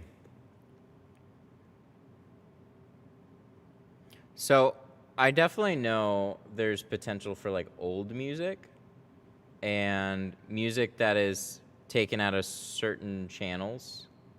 There is possibly a way to get flagged from like all the audio and stuff regardless of music, but I don't care.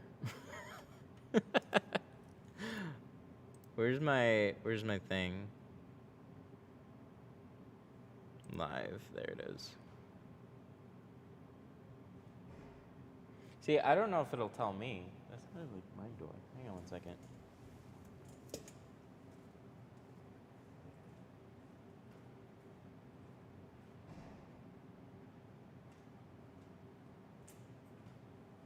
Oh. I think it was the guy that came in to get his drink.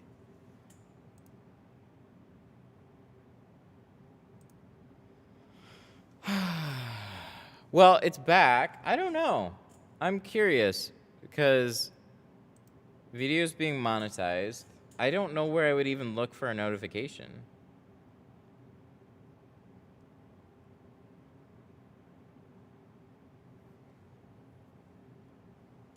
Oh, I did.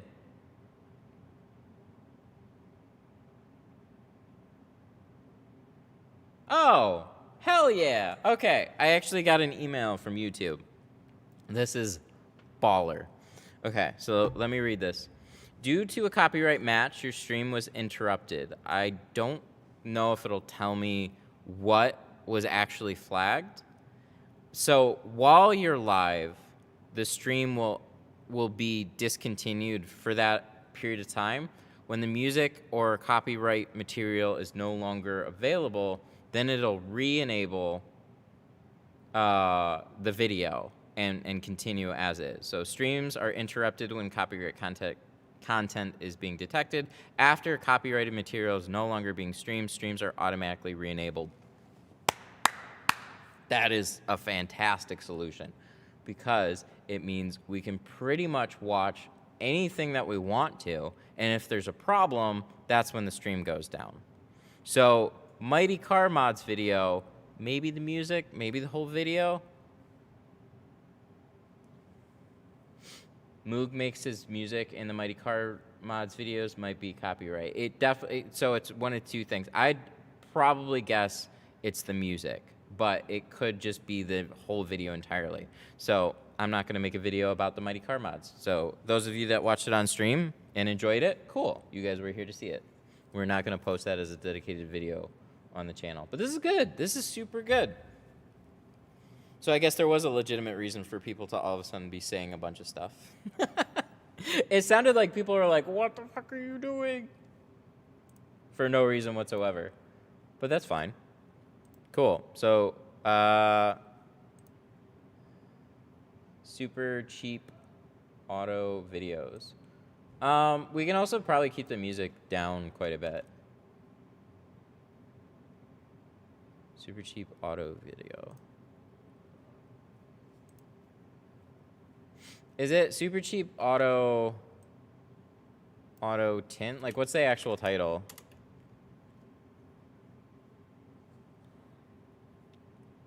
How does YouTube detect it so fast? Because they put millions and millions of dollars into copyright and ensuring that both the producers and content creators are mostly happy.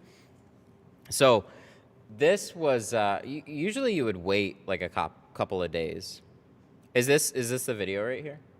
Oh, I'm sorry. Hang on. You guys can't even see. Is this the video right here? I linked it in the Facebook page. We might have already watched it then.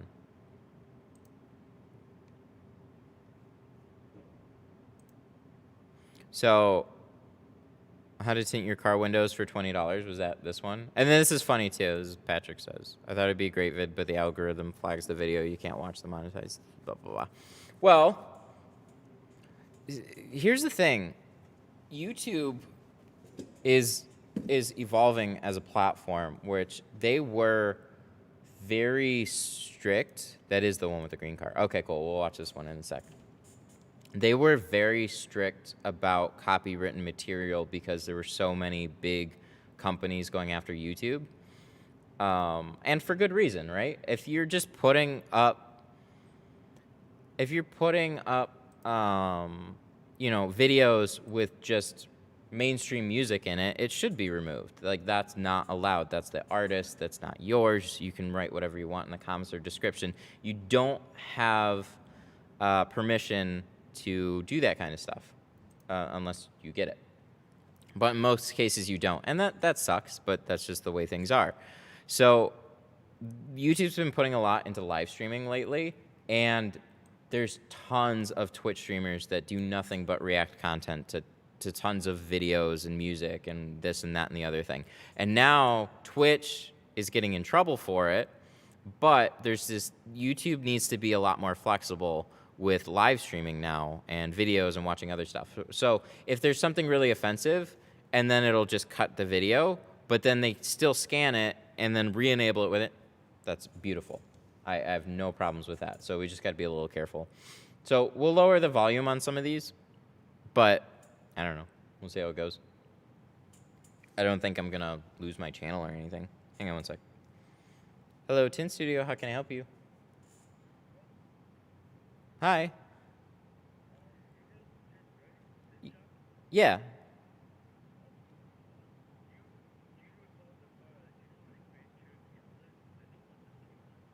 A Grand Cherokee Atlas? Yeah, I know Grand Cherokees, yep.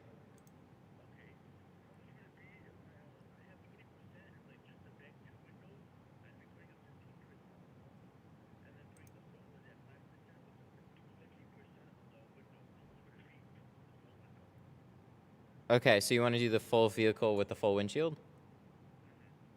Okay, it would be 400 starting for the full vehicle with the full windshield. Yes. That wouldn't be ceramic. That's our entry color stable dyed film. We do have a carbon and a ceramic available. So carbon would be for, or sorry, that was what? The carbon would be $550 and the ceramic would be $650.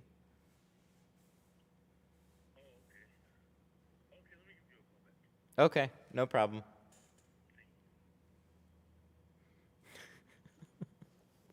Some calls are really funny. You just get a vibe from it.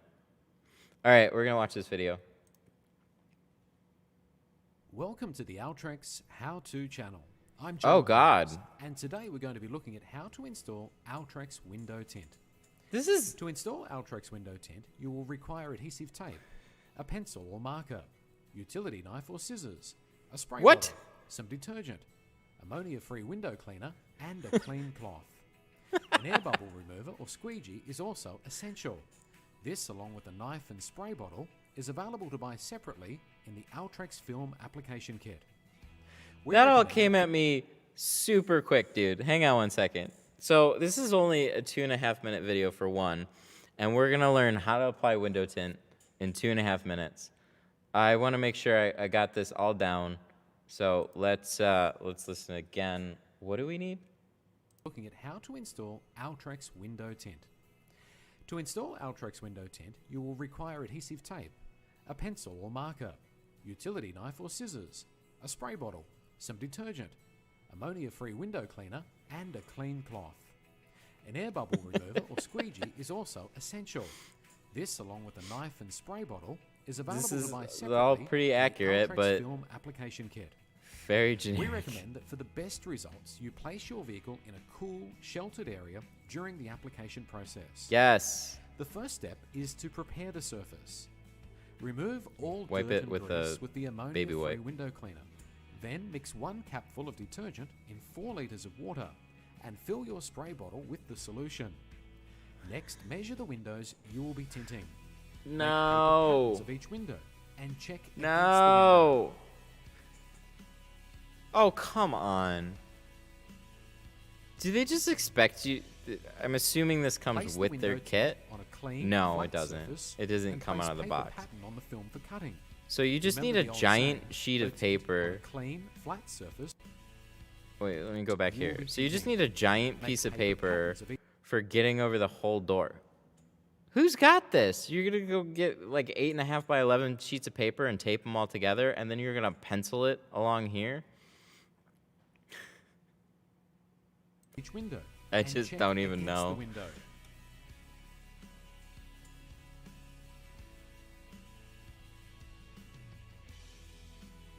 Place the window tint on a clean, flat What? surface and place paper pattern on the film for cutting.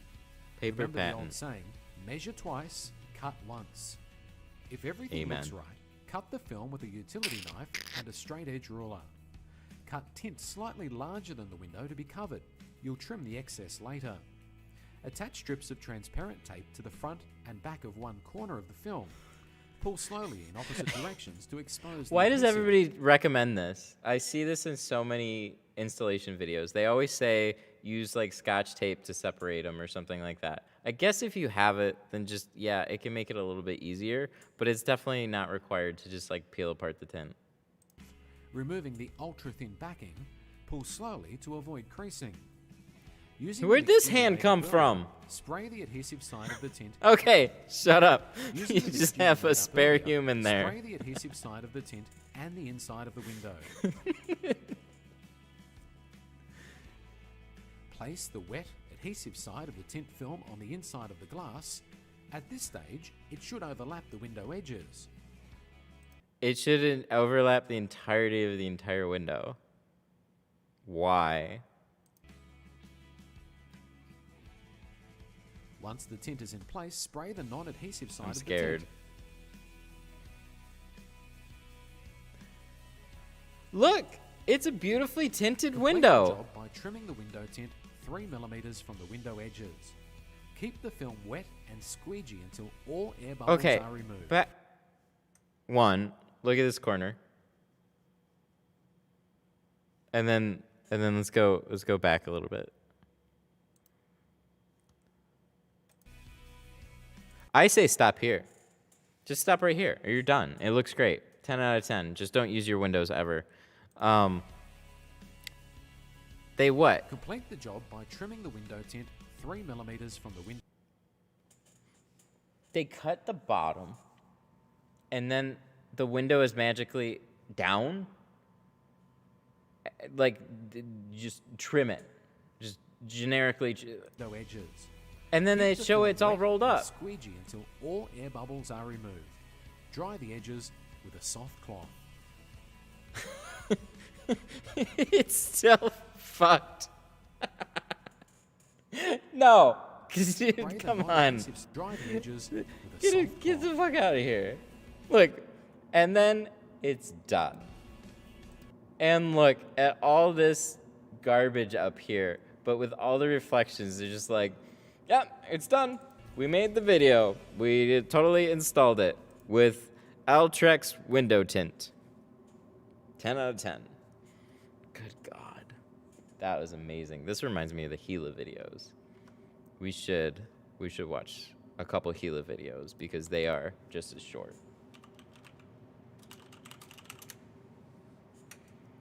Hey, there's one. Where's the good ones? These. Yes. Yes, these ones. 1 second.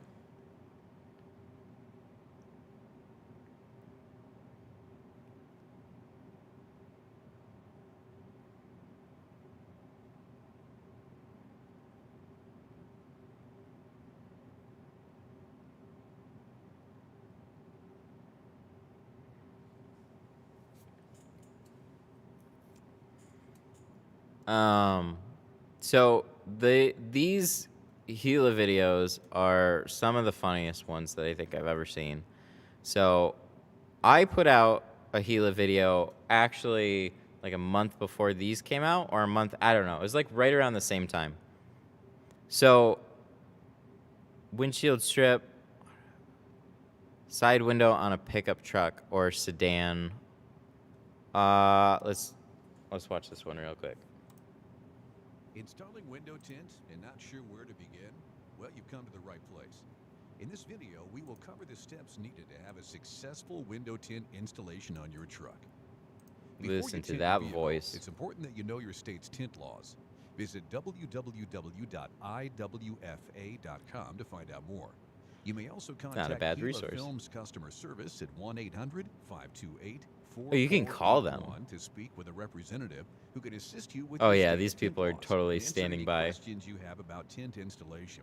Oh, yes. The Gila You just window need to tint cut it and application use a kit spray can help bottle. You complete Use the the job application. with a professional look. In addition to the application kit, you will need a plastic scrub. Sorry, I just can't imagine actually calling Gila with window tint problems and having them actually give advice on, like, if you're having any problems, please call us. for cleaning glass, and transparent tape. Have questions? If you do at any time during your installation, refer to HelaFilms.com. There's even a recipe Which for I've making actually more gone application to solution if you run HelaFilms.com, out mid-project. and Always keep these precautions they've in mind. they've Do not apply pretty any much just have these automotive videos. film to residential windows. Do not apply any film to frosted, etched, leaded, cracked, holed, Okay, deeply disclaimers. scratched, flawed, or otherwise defective glass. This is a minute and a half do not apply of window film to disclaimers these special and windows. intro. This is a 5-minute video on how to tint a door, and we're a minute and a half in, and we're just getting to the car. Now you're ready to get started. Before you begin installation, the windows to be tinted must be cleaned thoroughly, both inside and out. Cleaning The the cleaner your window. glass is, the better the installed tint will look. Okay. Application solution can be used in You gonna place of show glass us? cleaner. Do not use ammonia, vinegar, or household Oh, glass God, these are cleaners still to clean disclaimers. glass immediately prior to tint application. Okay, If now we're side actually getting. mirrors are We're, adjustable. Move them away from we're 2 minutes in on a 5-minute video, and we're just getting to tint it. work area. Spray application solution to both the inside and outside of the window and use a scrubby to remove any dirt or residue. Then thoroughly wipe down both sides and window gaskets. Once all the dirt Use has a been scrubby, removed, okay. It spray didn't come both with the kit, sides but of the okay. window with application solution again and clean thoroughly. This time using the squeegee and low Use your application solution to clean the inside and out, and oh look, you're out of application solution. Sorry, you got to go buy more. lint cloth to dry the glass surface. Now identify which side of the tint is the liner side. The liner is rolled to the outside during manufacturing, but to What's a double check, liner? rub the tint against itself. The sticky side is the tint. You know- the slick side is the liner. Wet the That's a trick that definitely works, and I still never remember exactly which side is which, but that is a good thing to know. So I genuinely feel bad for some of these companies because there's so much to know about auto tinting compared to like flat glass tinting that it's really hard to make instructional videos on any of it because there's just so many little tedious steps to know. So as he's just like rattling all this shit off, it's like, I get it. the outside of the window with application solution and roll the tint onto the exterior of the glass, keeping in mind that the tint will be applied to the interior side of the glass. Ensure that the liner side of the tint is facing So to the we're unrolling outside it. as it's unrolled. Using Almost the 3 minutes squeegee, in, and we're gently just getting the secure tint on the tint glass. to temporarily hold it in place on the outside of the window for cutting off the excess tint. Using a utility knife, cut the excess tint at the top edge and vertical edge. Then open the Cut door off a big gently piece. We're and doing lift good. the bottom edge of the tint from the glass. Next, roll the window down 2 inches before trimming the top. Use the top We didn't of do the anything window about as the your sides blades first. guide We're doing and the trim top. tint Okay. to the edge of the glass. With the tint on the glass, place 1 piece of tape on each side of the same corner of the trimmed tint, pressing the tape together. Quickly peel tape apart to separate the liner from the tint.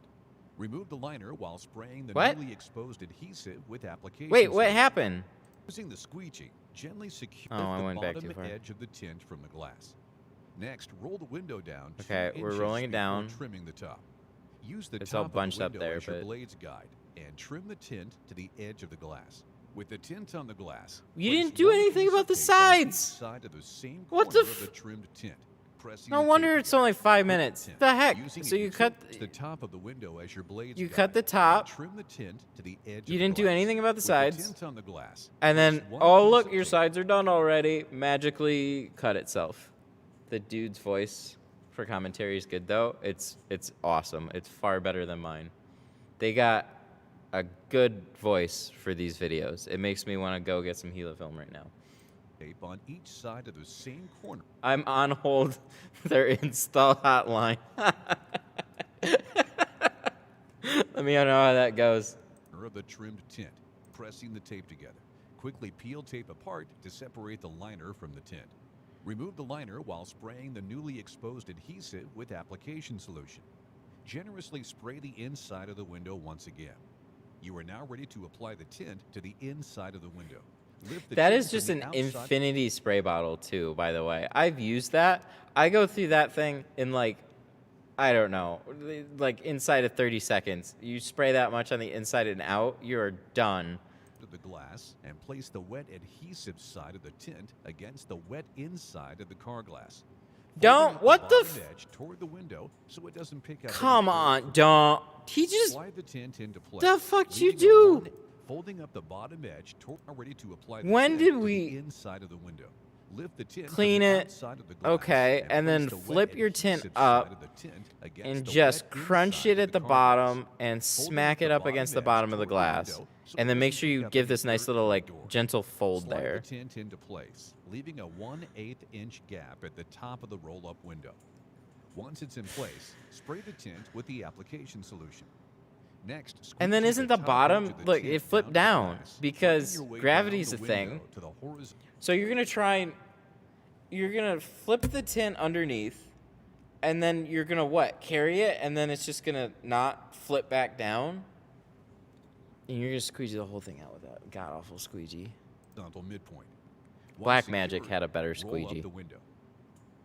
After the top See? edge is secured, What was the wet point of window folding again. it? Slip the bottom of the tint into the window gasket using the squeegee and your fingers as guides. Then firmly Okay, squeegee that's fair. down firmly You can the do that. tint until all the liquid is pushed out from under the tint. We also Be sure to didn't push shrink it any at all, remaining bubbles to the so I'd nearest imagine there'd be a Lastly, wrap handful the edge of the squeegee with things a at the low-length top, cloth, and once bottom, again, and remove any sides. excess liquid So from they're the using the tinted back glass. edge of The that, which cloth is will smart. absorb any That's remaining good. solution as it You is can see pushed to the fingers edge right of the here. tint by the squeegee. Now, And we're done. Step back and admire. Have any It's a questions? totally different Pause vehicle. and ready to apply the tint to Did the ins- anybody to the know? tinted Oh wait, with is the it? clean- Oh no, Once I'm dumb. secured, roll up the window. Then firmly squeegee down firmly I didn't the notice. tint I thought it was a until totally you different remove vehicle. any I've watched the excess sedan liquid one from or tinted the glass. The cloth will SUV. absorb any remaining solution was a truck. as it is pushed to the edge of the tint by the squeegee. Now, step back and admire. Step back because IWFA says you should be at least 5 feet back from an angle, and if you can't see it with all these windshield and like all these sky reflections, then it's fine. So just like the other video that we saw, 10 out of 10. Good job. We gotta watch one more.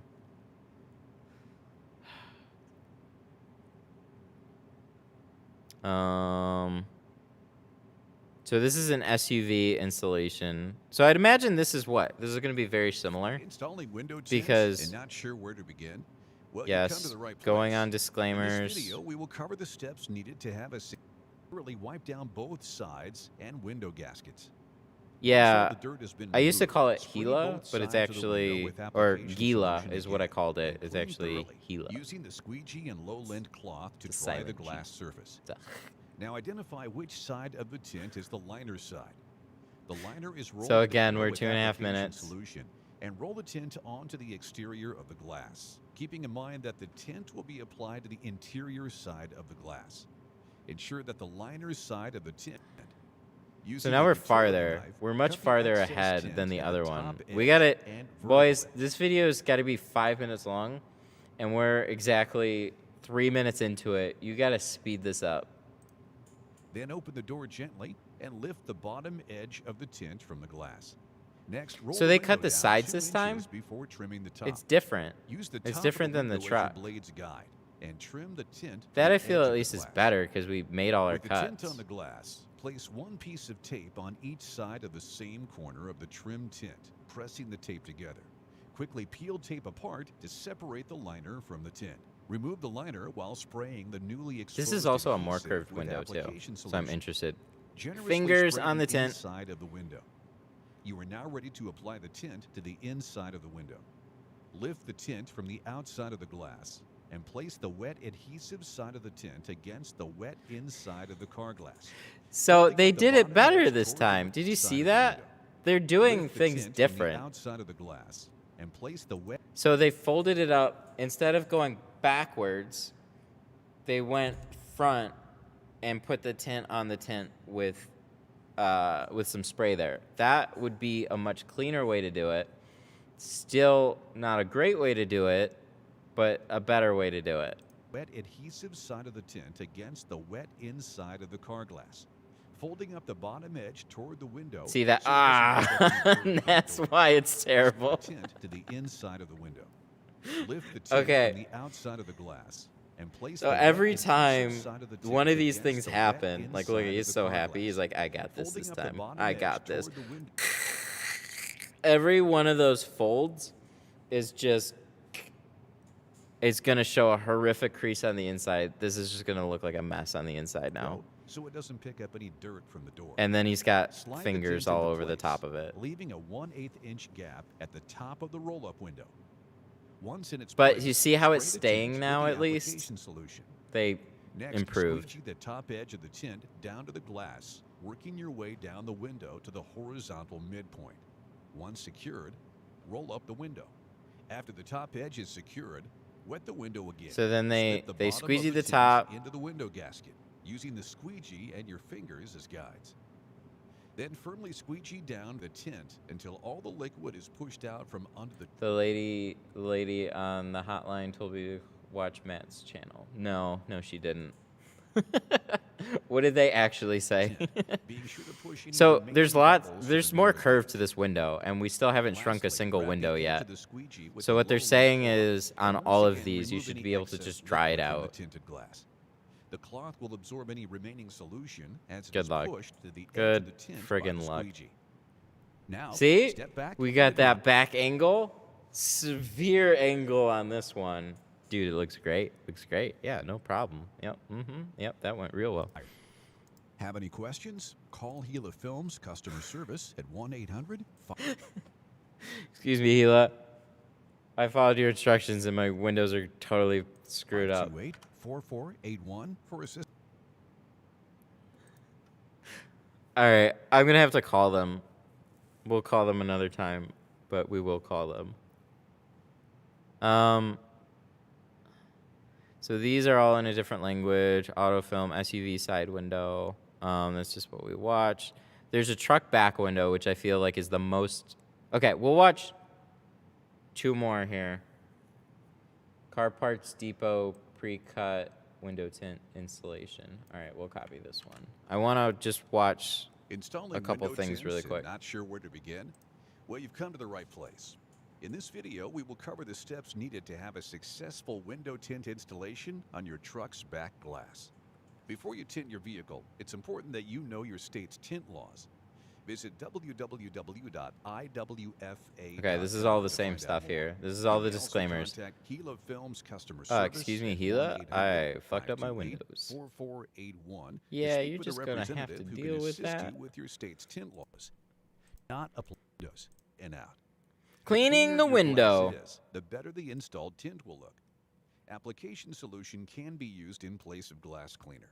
Do not use ammonia, vinegar, or household glass cleaner as a solution to both the All right, inside truck and window, outside let's of go. the This back will be the glass, easiest and use a window. scrubby We to can't remove possibly any screw dirt this or up. This residue. should be real Then straightforward. thoroughly Clean wipe it. down both sides and window gaskets.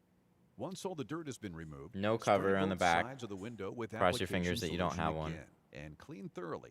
This time But using the squeegee this is and pretty- low-lint cloth pretty to expected. dry the glass surface. Now identify which side of the tint is the liner side. The liner is rolled to the outside during manufacturing, but to double check, this tint. rub the tint against This is some itself. quality The tint sticky here. side is the tint, the slick side is the liner. Wet the outside of the window with application solution and roll the tint onto the exterior of the glass. Keeping in mind that the That's a tint big will roll be for that applied to window. the interior side Well, of that's the fine. glass. I'd probably do the same Ensure thing. that the liner side of the Look how tint blue that is looks, facing too. to the outside as it's unrolled. Using the squeegee, gently secure the tint to temporarily hold it in place on the outside of the window. I don't think he by cutting secured off it the at excess all. Tint. Using a utility knife, accurately trim the excess tint around the truck back glass. Transfer the tint from the outside to the inside of the back glass. Wait, what? Place one piece of tape on each side of the Dude, same come corner on. of the trim You gotta tint. stop this garbage. Tint will be applied So you to put it on test the tint. outside, Using a you trim it utility out, knife, you use that inner channel there, which you can do, but if you have a lot of blade out like he does, you're just gonna scrape right through to the paint, and then the whole back window is gonna rust. accurately trim the excess tint around the So truck back accurately glass. trim it, and Transfer oh, by the tint way, it's from the already accurately outside to trimmed. the inside of the back glass. Place one piece of tape on each side of the same corner of the trim tint. Because they Press the just tape screwed up together that back and window. quickly peel apart Or to they cut it with separate a scissors or small something portion off of the liner car. from the tint. generously spray So the you're gonna inside of the separate it window on the once inside again. of the truck. You are now ready That's a to big apply the piece of tint film to to the do that with. inside of You the should just glass. do that outside and carry Next, it in. remove the liner Oh, and no, we're just apply the gonna do it. tint while spraying What the can go newly wrong? exposed adhesive with application solution. Once Eh, in its you place, didn't do a bad spray job. the tint with the application solution. Next, squeegee the top edge of the tint to the glass, working your way down the window to the horizontal midpoint firmly until all This the is not liquid is pushed the out worst from one that under I've the seen, tint. which is good Lastly, wipe the window with a low-lint because the bar, the level of expectations here, like the bar is real low at this point. So if they screwed that one up horrifically, I'd be really surprised. So we have a back window. There's a back window. Windshield strip shouldn't be that bad either, but the back one, I'd imagine they're going to be doing this in pieces because they sell like a back window kit in pieces because they don't really expect you to ever do it. And then the other one is this one. Car Parts Depot. Oh, come on. No. rear window tint and not sure where to begin? Well, you've come to the right place. In this video, we will cover the steps needed to have a successful rear window tint installation on your I sedan. bet you they're going to do this in stripes. Before you tint your vehicle, it's important that you know your state's tint laws. Visit www.iwfa.com to find out more. You may also contact Gila Films customer service at 1-800-528-4488. They always start with this. I'm so tired of this. Application solution can be used in place of glass cleaner. Do not use the lint-free cloth. All right, so we're cleaning the window now. Repeat these cleaning steps on the inside glass, but because of rear So this is window an Impala. defroster wires, do not use the razor You blade also when have cleaning this the third brake inside light glass. that's on Instead, the use a inside nylon with no scrubby pad border. to clean the So window. I want to see Dry how the they handle window that. with a lint-free cloth. First, wet the I'm top pretty of the sure outside they're of the just gonna back cut around glass it. with the application solution. Next, roll the first strip across the top of the outside of the glass, liner side out, starting from the left side.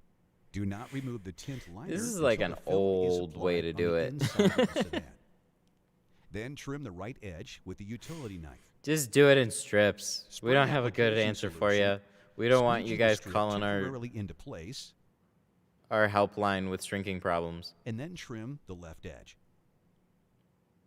He's still got problems With with the tint it. still on the outside of the window, trim the top using the dot matrix pattern Stop on the it. inside of the glass as a guide Stop. to Stop cutting like that. God, in all these videos, they don't care. This is setting up your window for giant scratches. Whenever you have a high angle like that, you're just digging a blade into your glass. see Stop the it. top edge.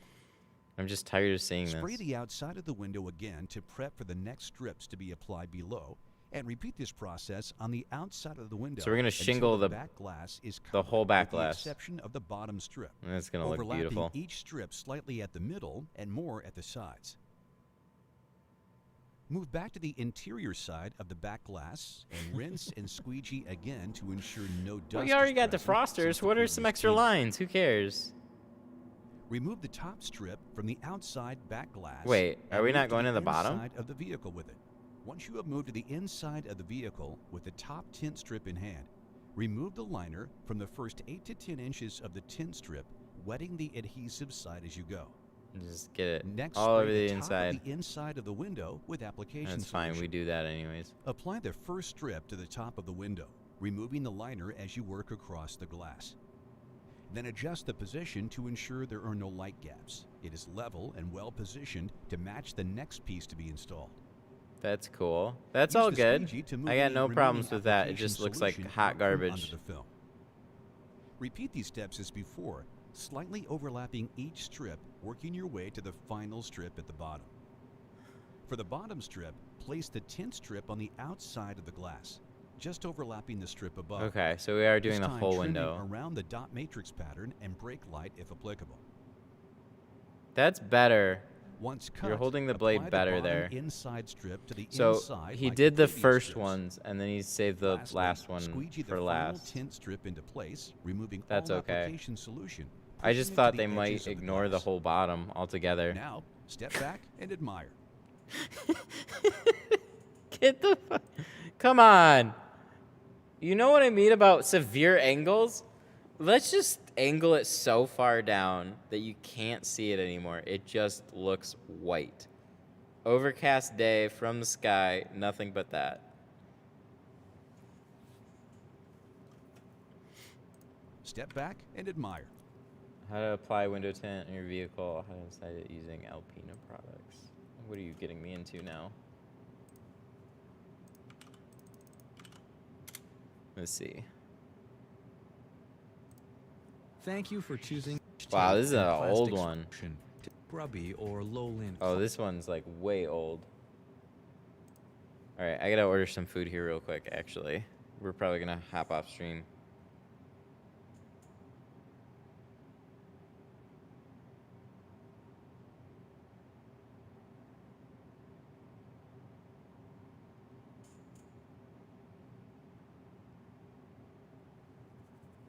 I'm gonna order some food here really quick.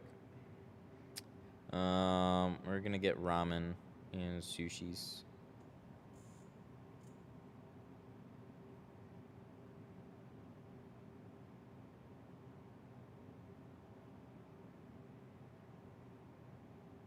Because it's 2. It's this place, right? Yes.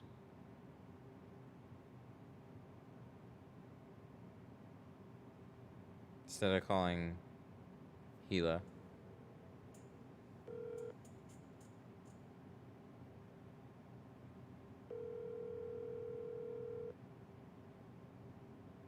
Come on, can I help you?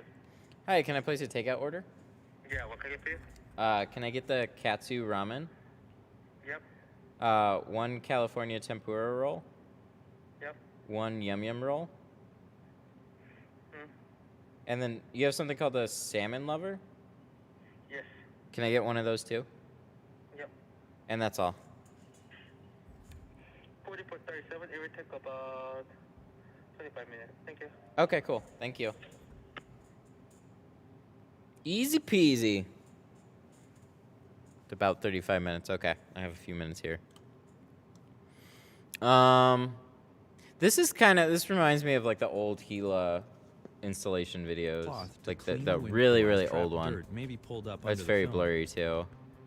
Carefully lift the film from the outside of the glass. Wet the bottom and firmly press side to side and top to bottom. As a result, We might save this one for a rainy day. Call Gila while I wait. What do I ask them? Dear Gila, I installed your tint and I didn't shrink it. What are all these things and how do I fix it?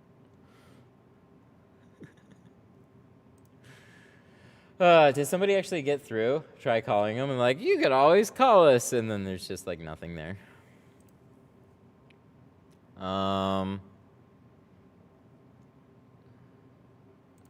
Watch on stream. What do we have here? So there was a couple of things. I wanted to see.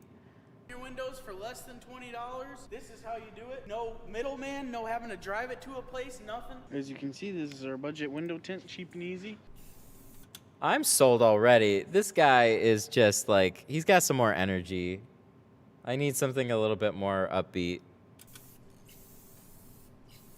That's looking good, actually. That looks perfect. Dude, that kind of looks fire. Look at the front window tint. What do you think? Damn, nice. Looks good. Who tinted that? So today's video is us showing you how to tint your car for cheap and easy. I like these guys so much already. This is good. Having to pay someone to do it or buying too many materials and you're like, what do I do? So what you're first going to Yeah. I'm sold. I don't want to spend any money on tinting my windows. I want to go get a spray can and just clean it and spray it. Screw all these people. They want to charge me like $350 to the car. Get out. Go over to your car and see if it's tinted already. So if you bought a used car off of Craigslist or Facebook and the tints suck, I'm going to show you how to fix that. This is my Civic that I just bought. My Civic? Gemster. So I'm going to start showing you guys the first step, and that is Why do you shut removing the the door? tint from your window. I've never done this before, but I'm going to show you how to do it. Helper? Helper? Yeah. I might need your fingernails. As you can see, I don't know if you guys can see in the corner here, it's missing the tint. So we're gonna go ahead and start peeling her away. Help her. Yeah, you got one corner right now. I don't know what you want. Oh wow. Wait, oh wow. Wait, hold on. One piece. One piece. One piece. Oh shit. Oh no. Help her? Yeah. Oh, it smells like shit. It smells like literal poop. It smells like the Naugatuck River. You know how old that shit probably is? The spray that sat underneath that glass and tint and the sun rays. It's like you The smell for sure. All tint when you remove it, especially old tint, it has, everybody knows that smell. It's just like, oh god. This guy's great. After like a year. Yeah, it's just bad air. So what you're gonna want to do is go ahead and He's find got the a old beer razor now. blade, go over to the window. You're gonna pour a little bit of your liquid of choice onto the razor blade. This is nightmare tint to remove too. You can already tell it broke away from itself as he's trying to get it, and it's just leaving a bunch of glue behind, and it's just flaky thin crap. Slower. He's gonna laugh about this until all of a sudden it's not funny anymore. It's just gonna be annoying. I hope they brought enough beer though. This isn't going as planned. I'm just gonna keep on trucking on. I hope you guys have better luck at this at your house. You're better off just not buying a car with tint already on it. Absolutely. That's how you hold the razor so no one gets hurt. Oh, we're going somewhere now, boys. Yeah, slow it down. This is quality. Why are you pulling so aggressive? Yeah. You're frustrated. He's frustrated. Actually frustrated. I don't know, Kyle. You think I go to the doctor? Piece of shit, partner. Why don't you just worry about your own health? I was just asking, boss. I'm worried about your health.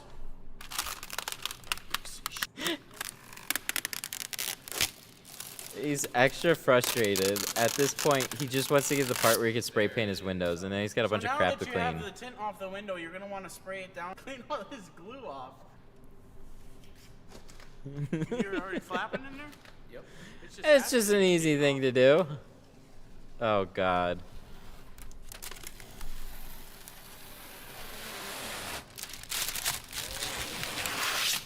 No, I'm no professional, but that is what you're looking for. You could just kind of like, you see that is a guy that was having a good time and now realized how much work that he actually has to do if he's got to remove the entire car. And this went from being like a funny, haha, we're gonna shoot a video and spray paint the windows, to like, I don't want to do this at all.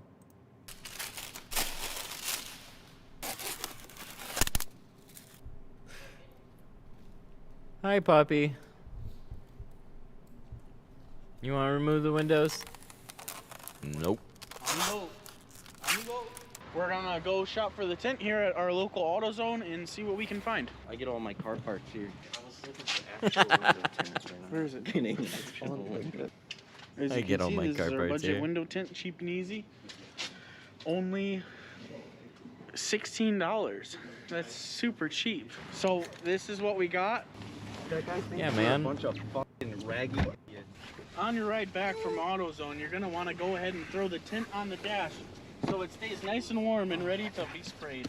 The first thing first is you're gonna have to go ahead and shake Aw, the he's can all off. happy again. So they didn't remove any of the Something glue. to say, bud? I thought you were funny, boss. As you can see, we have a nice clean window here that we're working with. I cleaned it off with glass cleaner and some razor blades. Depending on how dark you want it, you'll add each layer to make it 5%, 10%.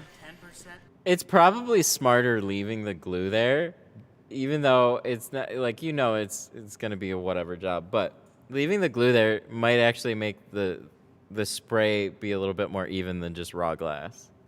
20%, whatever you please.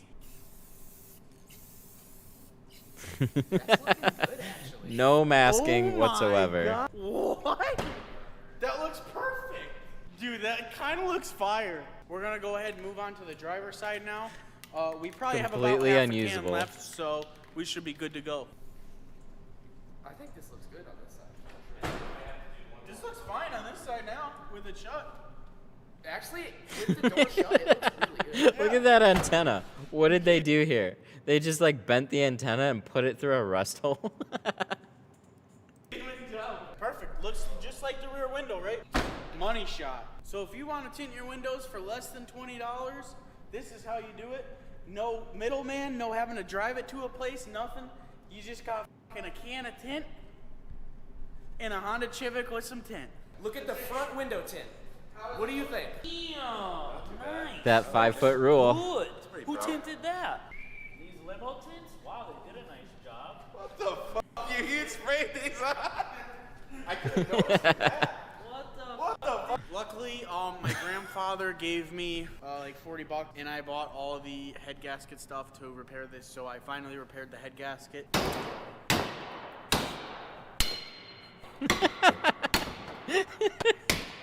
What is that? And just like that, your radiator is now removed. This is the trend line I was looking at, and we have Now we're into Bitcoin. We have a drop of 22%. Oh. Buy the dip. Look at that PC too. Oh god, I don't even know what this channel is at this point. Win this bad boy. This is all you gotta do. I'm gonna have a link in the description. That was. It's gonna be to our. This was a quality video. This is March 18th, and they have 765,000 subscribers. What am I doing with my life? This is quality YouTube, though. This is like we get crappy cars and we just screw with them. Like that's what YouTube's good for.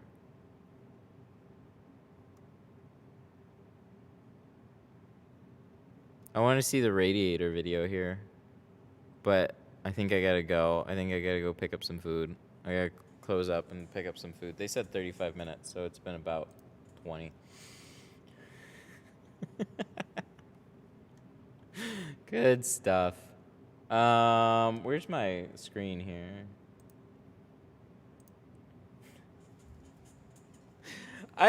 No wonder why I like these guys. That is legitimately a good video. One of those just silly meme videos that like nobody's gonna do that on their own car, but watching some drunk people screw around with their own, that's just good. That's just good content. All right, we gotta shout out some super chats here.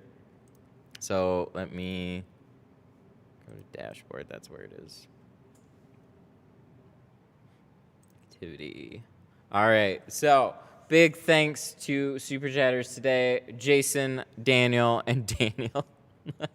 I can always count on Daniel right now. Much appreciated. Thank you so much for the support. Hope you guys had some fun. We have a car to tint tomorrow, so I will be back to do a full cruise. It's a hatchback cruise, so back to some good old-fashioned full tinting work videos, and maybe we'll watch some memes at the end of it if there's time. I like this. I'd much rather do this than tint multiple cars in a day. Fuck. You ever do that where you like breathe in the same time you're drinking? I was reading something. It was not that shocking. But yeah, keep linking some stuff. I'll check them out. And we'll catch you tomorrow. So 10 o'clock-ish tomorrow. Y'all have a good one. Thank you for tuning in. This was good fun. I enjoy these. Bye. I'm gonna go cough up a lung here.